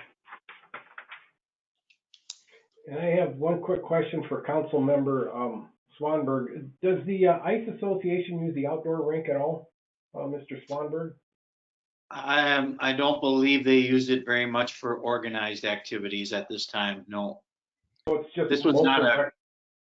Yeah, this was not a great year for outdoor ice. It was either too cold or melting. So with this new ice configuration, Mr. Krugel, is there a lot entailed in that? I mean, would the concrete have to come up to put in this new configuration? Yeah. You know, we'd have to try to get it to. Sorry, I got a visitor. We'd have to look at it to see once if we could reuse the concrete. Ideally, we could. You know, and you kind of build around what's already there. You know, because that's a pretty recent project. I think 2018 is when that was installed. But you know, it's kind of odd. Ever since we put concrete in there, we've had, you know, difficulty with the outdoor ice. So that's why having a chilled surface along with possibly some UV protection would be very helpful. And I know that rink gets used in the summer too. I think a little bit with pickleball and things like that, does it not? Definitely, yep. Pickleball is big out there. I think we have 3 nets. And yeah, people use it for, you know, generally just rollerblading and things like that too. Wonderful. Anybody else? Mayor, this is Councilmember Krogman. Yes, sir. First of all, my appreciation to the staff for putting this list together. I'd hate to add up the total. It might be too scary, but there's a lot of dollars involved here. But I appreciate it. And I like the list as it appears. And I don't know what we need to do, but I think that it would be really great if we can pursue some grant opportunities based on this list. And it may well be that a lower priority item gets somebody's attention for a grant. So it isn't like we're going to apply for grants in this order so much as applying for grants for these particular types of projects. Thank you. Yeah, I couldn't agree with you more, Councilmember Krogman. I think it's important that we see what's out there and see what kind of financial help we can get, whether it's a grant or through any organizations in town, and it might move up some of these items on the priority list a little bit. But I like what you've outlined out here, Mr. Krugel. I think everything looks pretty good. I want to reiterate what Councilmember Krogman said. I'm delighted with the work you guys have done here. So. Yeah. No, thank you. And really, you know, there's no guarantees. You know, we're going to pursue it, and you know, at the end of the day, we'll be able to pick away at these projects as a city. You know, obviously, getting grant and donations and things like that will help expedite that, because really the limiting factor. We wish we could do all these things all at once, but obviously, the limiting factor is funding, right? So we're going to pursue this the best we can, and hopefully we can expedite some of these things. Wonderful. Anybody else have any comments? Pretty extensive research you guys have done, and it's very animated too. Thank you. Thank you. Moving on to item 4D, regular agenda item 4D, the 2021-2022 City of Sueur goals and priorities. You've all got that on the back of your packet on the very back page. You can see some of the goals and priorities we outlined last year, and where we've moved ahead with a lot of these goals, and we've made big strides. So with that, I'll turn it over to Mr. Krugel. Yeah, thank you, Mayor Kirby, members of council. Again, we do this kind of goal setting every year. So annually we look at this. It's been a little, I guess this year as well, unconventional. Last year we did it at city council meetings in person for the most part, up until we actually adopted the goals, which was in April. But generally we meet on a Saturday, and we do a 6-hour meeting, and we talk about the things kind of we talked about today, various topics depending on what's going on.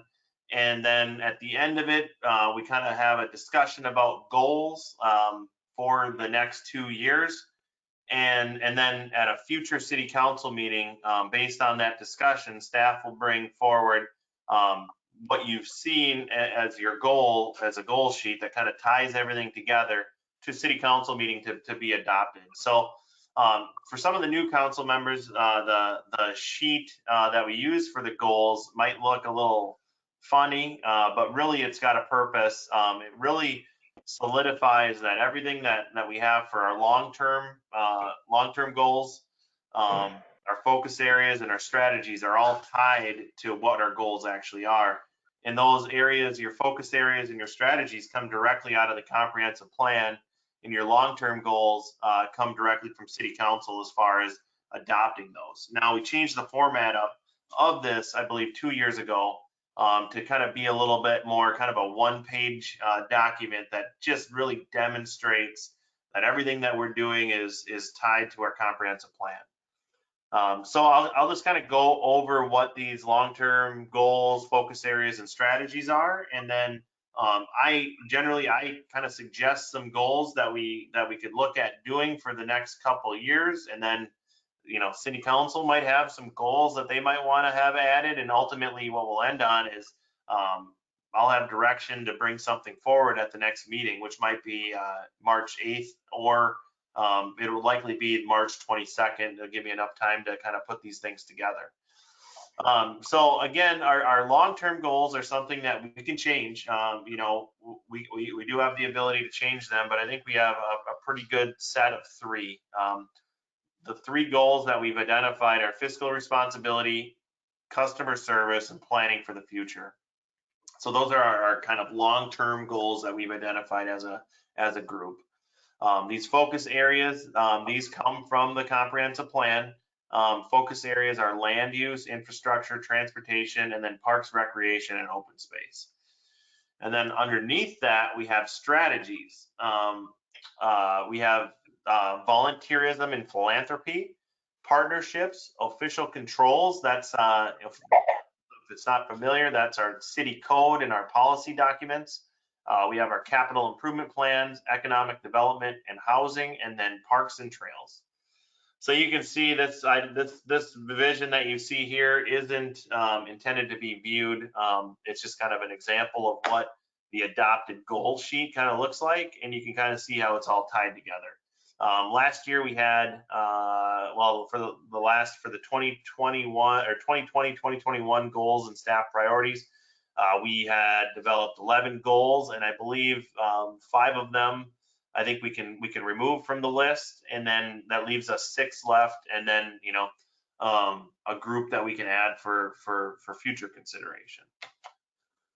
So I'll kind of go over these, the goals that we adopted for 2020, 2021 very quickly.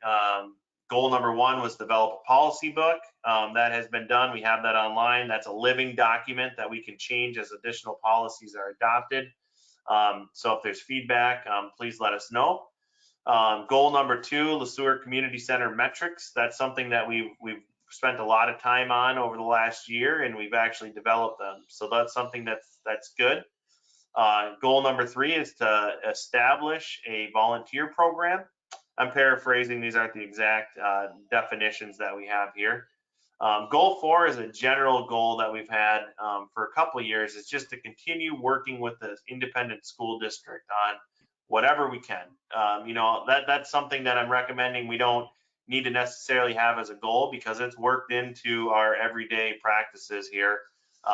Good communication with the superintendents, and working with the athletic directors to ensure that, all of those needs are being met. I think we have good protocols for that. Goal number 5 is related to the transportation and utility plans. As you recall, the transportation plan has been adopted by City Council. The utility plan has not yet, and there's a couple different steps or a couple additional steps before City Council sees that. Goal number 6, develop a housing recruitment strategy. That's something that you'll be seeing this year from our community development director. Goal number 7, now this has been a challenging goal, and it's frustrating that we haven't been able to hold this. We had every intention of holding it this in 2020, but due to the pandemic, we postponed it and we haven't really talked about it. I think 2021 will be our year that we'll be able to do this Future of the City Forum. And really what that entails is a survey, a community survey, and then a reporting of that community survey at a kind of open house community event. Goal number 8 is a 10-year street CIP, which we have adopted. Goal number 9 is to evaluate the acquisition of the electric service territory that is currently within the Sueur corporate limits, but is not, the city of Sueur does not have the rights to that service area. We're in the process of doing that, and we've had a couple conversations about that recently, and there will be more to come on that one. Goal number 10 is to develop a 10-year wastewater treatment plant capital improvement plan. I think you'll likely see something here this year on that from Public Services Director Kuchera.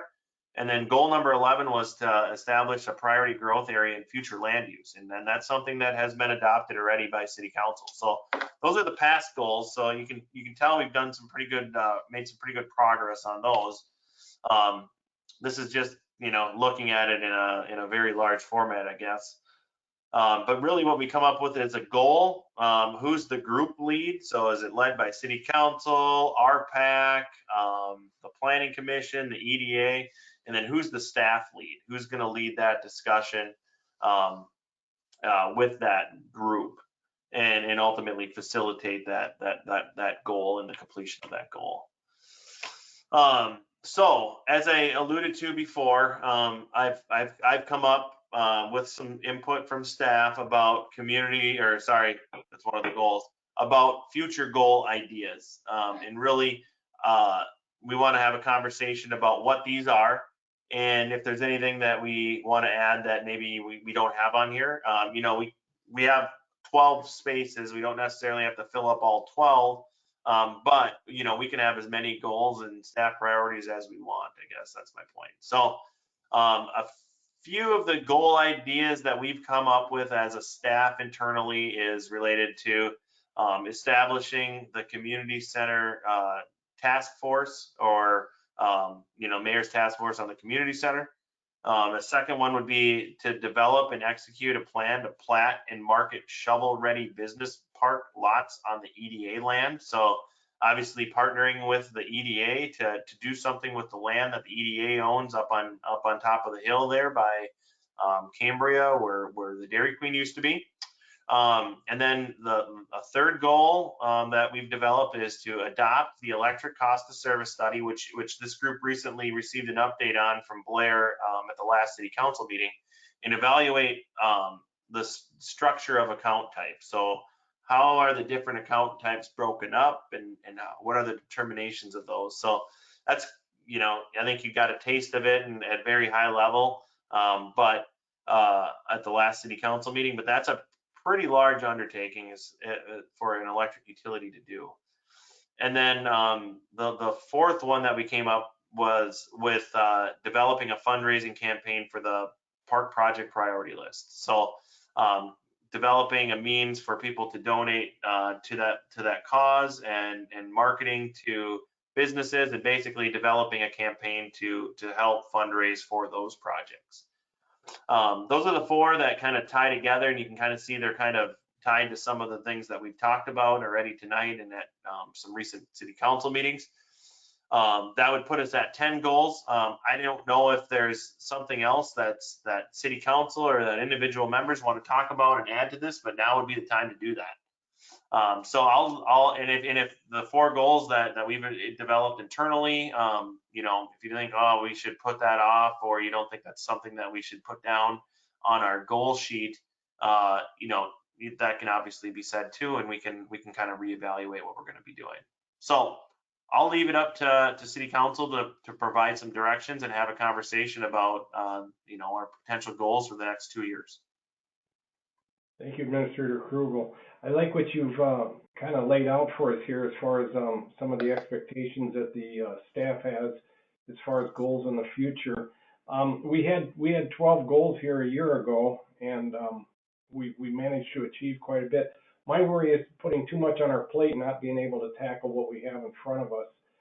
I think the goals you put out in front of us here are all very attainable. The only one that kind of concerns me a little bit is marketing that business park up on top of the highway. That could be a real challenge, but it could be a goal that we could all strive to complete too. And of course, the community center is going to be a real challenge also. But I kind of like what you've got laid out there, and I'd like to know if any other council members have any other thoughts or anything they want to share. This member leader. Yes, sir.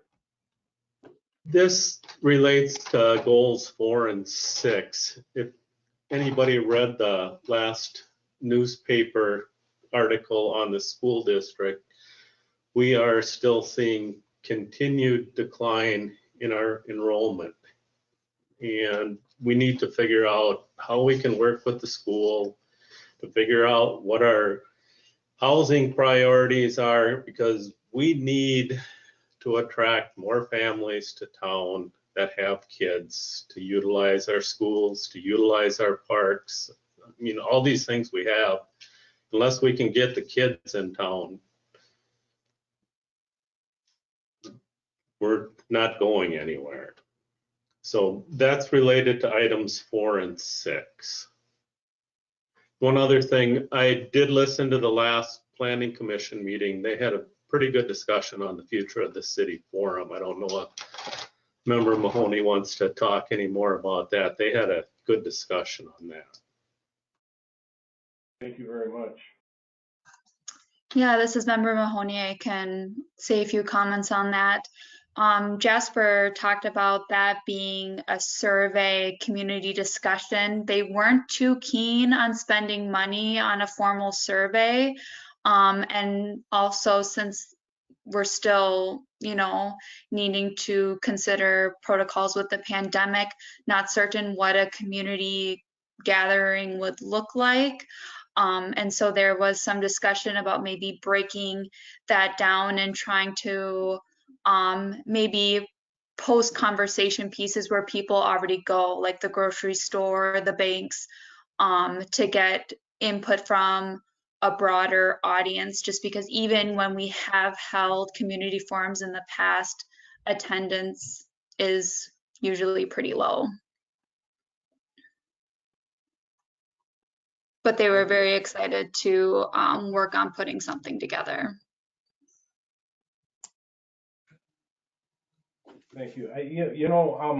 Getting back to what Councilmember Schlueter was talking about, we've got to do some things to attract more families to our community. And I think that this review of what we've been seeing tonight is going to make our community more attractive. When we start talking about housing, if there's some things we can do to enhance some new building and housing in our community, or new businesses, they all go kind of hand in hand. If you create more commerce, we create more need for housing, and when there's more attraction to the community, more people move to town too. So I think if we can capitalize on a lot of these improvements we talked about tonight, they will really help. But to kind of end this conversation with what Mr. Schlueter brought up earlier, we really got to solidify, and it is one of our goals, and one that we've always kept in mind, is to solidify our relationship with the school district and see what we can't do to work with our school district to work with us to kind of make things more enticing for our school district and for our community, and that we work together. So with that said, anybody else have anything they want to add? Mayor Kirby, Member Sullivan. Yes, sir. So just to follow up on that, looking at goal 4, I think I agree with it being completed from the past, but I almost think we need to put in some sort of a goal, creating a partnership with the city council and the school board to form more of a partnership where I'm not saying a monthly meeting, but more regularly we communicate with each other more formally than just a phone call. And I felt like we had started that process here a year and a half ago. We met with the school board, and I felt like that was going to continue. I thought that was the understanding, and then it just kind of fell off. But I think that's important to kind of move forward with a lot of our goals and a lot of their goals as well. I think about a year ago, we had a joint meeting with the school board at City Hall, and it was quite productive. I thought it was a good meeting, but like a lot of things we saw this last year, a lot of things have fallen by the wayside with the pandemic. Right. It's been a real challenge to get people together, and even Zoom calling with 15, 20, 25 people gets to be a challenge also. But Right. I think once we round the corner with some of these problems we've had with meetings and space and things like that, definitely, Councilmember Sullivan, it's something we should revisit again. Absolutely. It probably wouldn't hurt maybe at a meeting or two to have some representation from the school board to maybe just check in with us and give them a report to us on some of their expectations and some of their needs too. Yeah. And so I guess, I mean, I would make the recommendation that I don't know how to word it, but that we create a goal that emphasizes that partnership. Mayor, Member Streeter, I did talk to Chair Tuck of the school board today, and she is really open to that also. Council working with the school board. So as we move forward, Administrator Krugel, maybe there's a format in which we could open up our communication with the superintendent of schools or a representative from the school district. Yep. Yeah, I think I can wordsmith a goal up here that I think can achieve all of those things that we've talked about. I think formalizing a meeting schedule would be great. And as Mayor Kirby alluded to, it really fell off the radar because of the pandemic. I regularly meet with the school superintendent, and I will continue that. I've reached out to board members already to try to see when the appropriate time would be to talk with the new. We lost your audio. Oh, Mr. Krugel. Are you losing my audio? No. There we go. Got you back. Okay, sorry. So I've reached out to the school board to see when the appropriate time would be for me to reach out and meet with the new superintendent. Likely that'll be this summer, but I think I can wordsmith a goal that can be evaluated and then modified by city council before we adopt it. Really to solidify that partnership and maybe have some input about meeting regularly, maybe having quarterly updates, maybe swapping sites, assuming that someday we'll be meeting in person again. Looking forward to that. Mr. Mayor, this is Councilmember Krogman. I don't know the answer to this. You just had that discussion about the school board and meeting with us. It strikes me that school board serves two communities. And somehow, at some point, maybe, I'm not sure, Henderson should be involved also.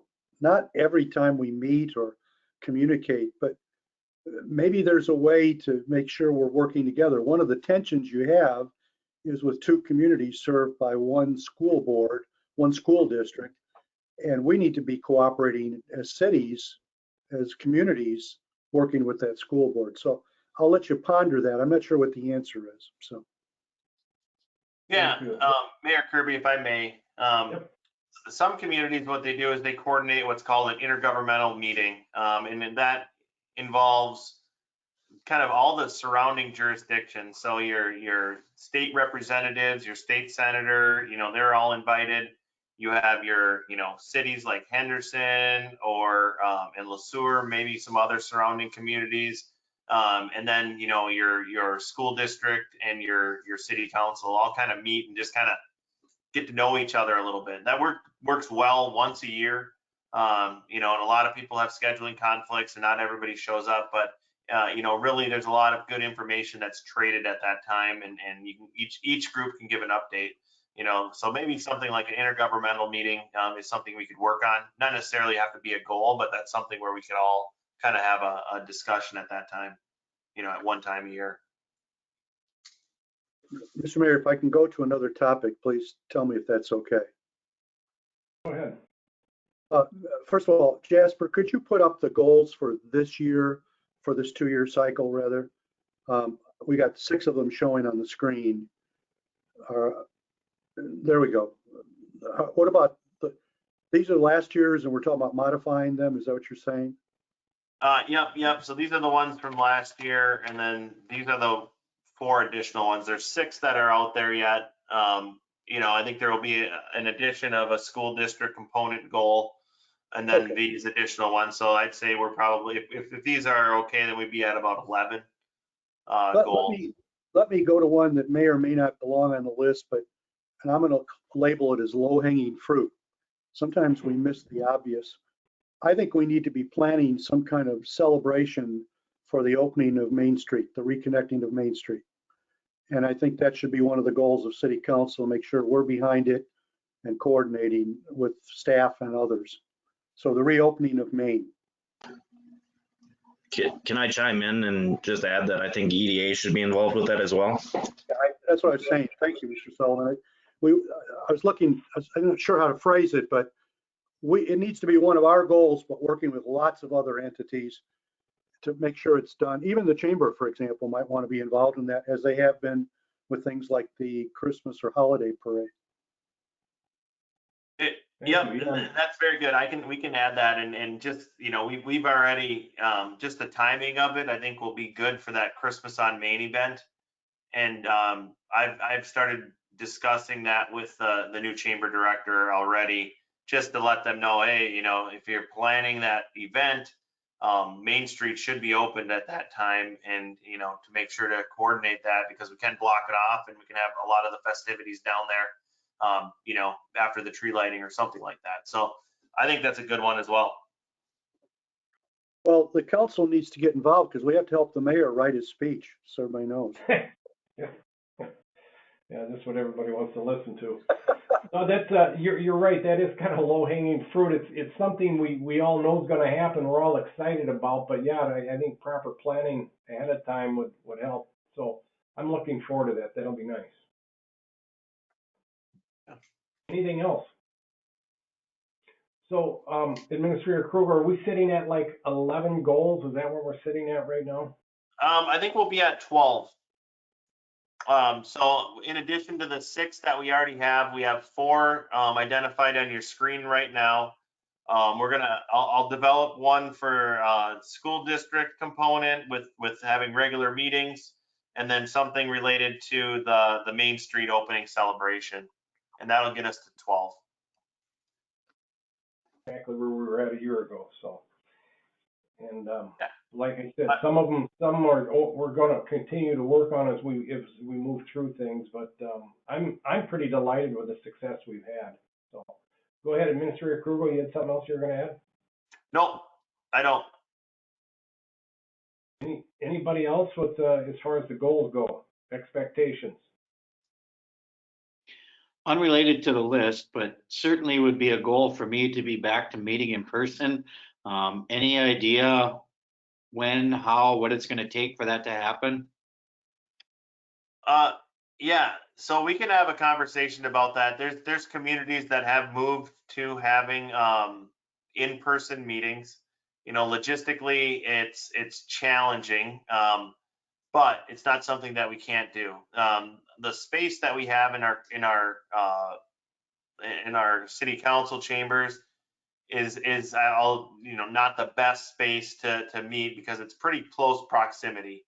And following some of those guidelines that the CDC and the governor's executive orders have, there could be challenges if we have a lot of the public showing up.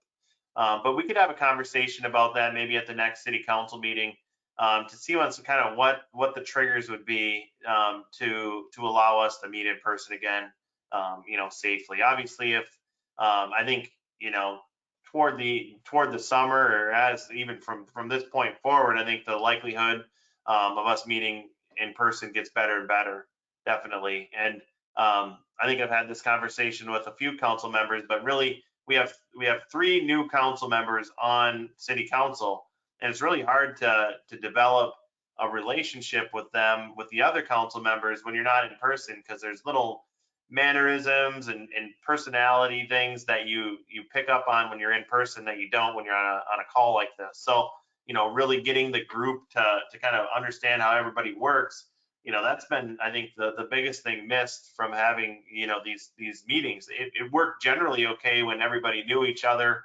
And I'm saying it is working okay. But I think that there is something missing there as far as the council getting to know each other a little bit better. So, I can do a little research and see once, but it's really, it's up to the comfort level of the city council as far as when we can meet in person again. We have that ability to do that. We have that option. But as long as there's an emergency declaration by either the federal government or the state government, we can use the open meeting law emergency. I forget the terminology, but they give us the option to meet the way we've been meeting. Mr. Mayor, this Is there a timeline of when that emergency order is due to expire? There is no timeline. It's basically indefinite as long as either the president or the governor has it issued. So right now there's no timeline. I think this summer will be a big game changer. There's a lot of things happening in the medical industry right now, as you all know, and we'll kind of take this as we get closer to the spring, probably. But that's a good concern, and Councilmember Swanberg, and it does help solidify our relationship with each other if we can actually meet in person. And I just really feel it's going to be happening here very soon, if not this summer. So, Councilmember Krogan, you had something? Yeah, I do. I completely agree with what you just said and what Councilmember Swanberg has said. But I think we also need to realize that from the public standpoint, when we can meet and they can be present also, that's a really critical piece. We can't just solve how we can be in a room. We have to look at a way to be able to include the public. Now, they don't all show up all the time, but occasionally there are reasons people need to be there. So we need to look at a big picture solution that includes the public, not just the members of council. So, thank you. Mayor Kirby, it's Member Sullivan. I believe the peacetime emergency is up for review on the 12th or 11th or 12th of this month as well. So we may see that dial back as well. Thank you. Anything else? Anybody else have any comments or concerns? Administrator Krugel, you're going to clean up these goals for us and kind of present these to us again? Yep, I think on the March 22nd meeting, you'll likely see something. And some of you council members that are new, in the past we always had these goals printed up and they were in the council chambers, so that's something you all have never seen. So it's not that you're able to get up and read them all the time, but at least if you know they're there, you're thinking about them all the time. And in that respect, it is important to get together and be mindful of each other and why we're there. So, but if you can all just be patient, I think some good things are going to happen here pretty quick. Mayor, I've got one more question. Sure. Have any of the commissions put forward anything that they wanted to contribute to these goals? Go ahead. I don't know directly. I know that they're assigned some of them, right? But I don't think that they've had, they kind of go through at times their own goal setting as their organization. I think the EDA has done this. I'm not sure about the planning commission at this time, but they kind of go through and they kind of develop their work plan that they have. And generally those fall in line with the city council goals. So I think there's a direct connection there.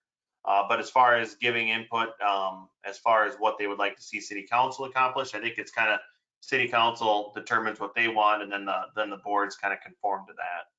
But it's something that Samantha could have a conversation with the planning commission, EDA, and Rich with RPAC and the airport commission. They wanted to bring that forward. Hey, Jasper, I just wanted to follow up with what you said.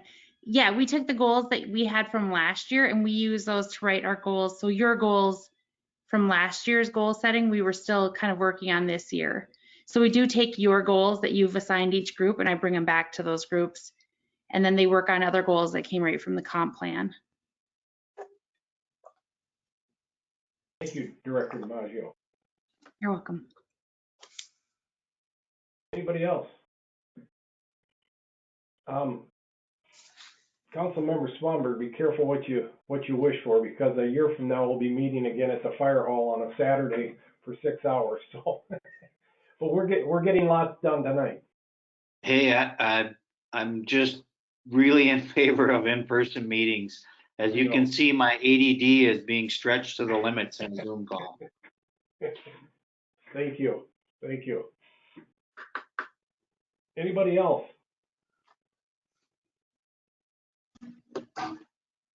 Administrator Krugel, oh, you popped it up right there. Item number 8. This time I'll entertain any motions for adjournment if nobody has anything else. So moved, Member Sullivan. Thank you, Councilmember Sullivan. Second? Mahoney will second. Councilmember Mahoney, second the adjournment. I want to thank everybody for coming tonight. I appreciate you all being here and being very attentive. And as we move forward, we're going to see what we can do about getting this group together. So with that said, all in favor? Aye. Aye. Anybody object? Thank you very much, ladies and gentlemen. Thanks, everyone. Yep, talk to you next week.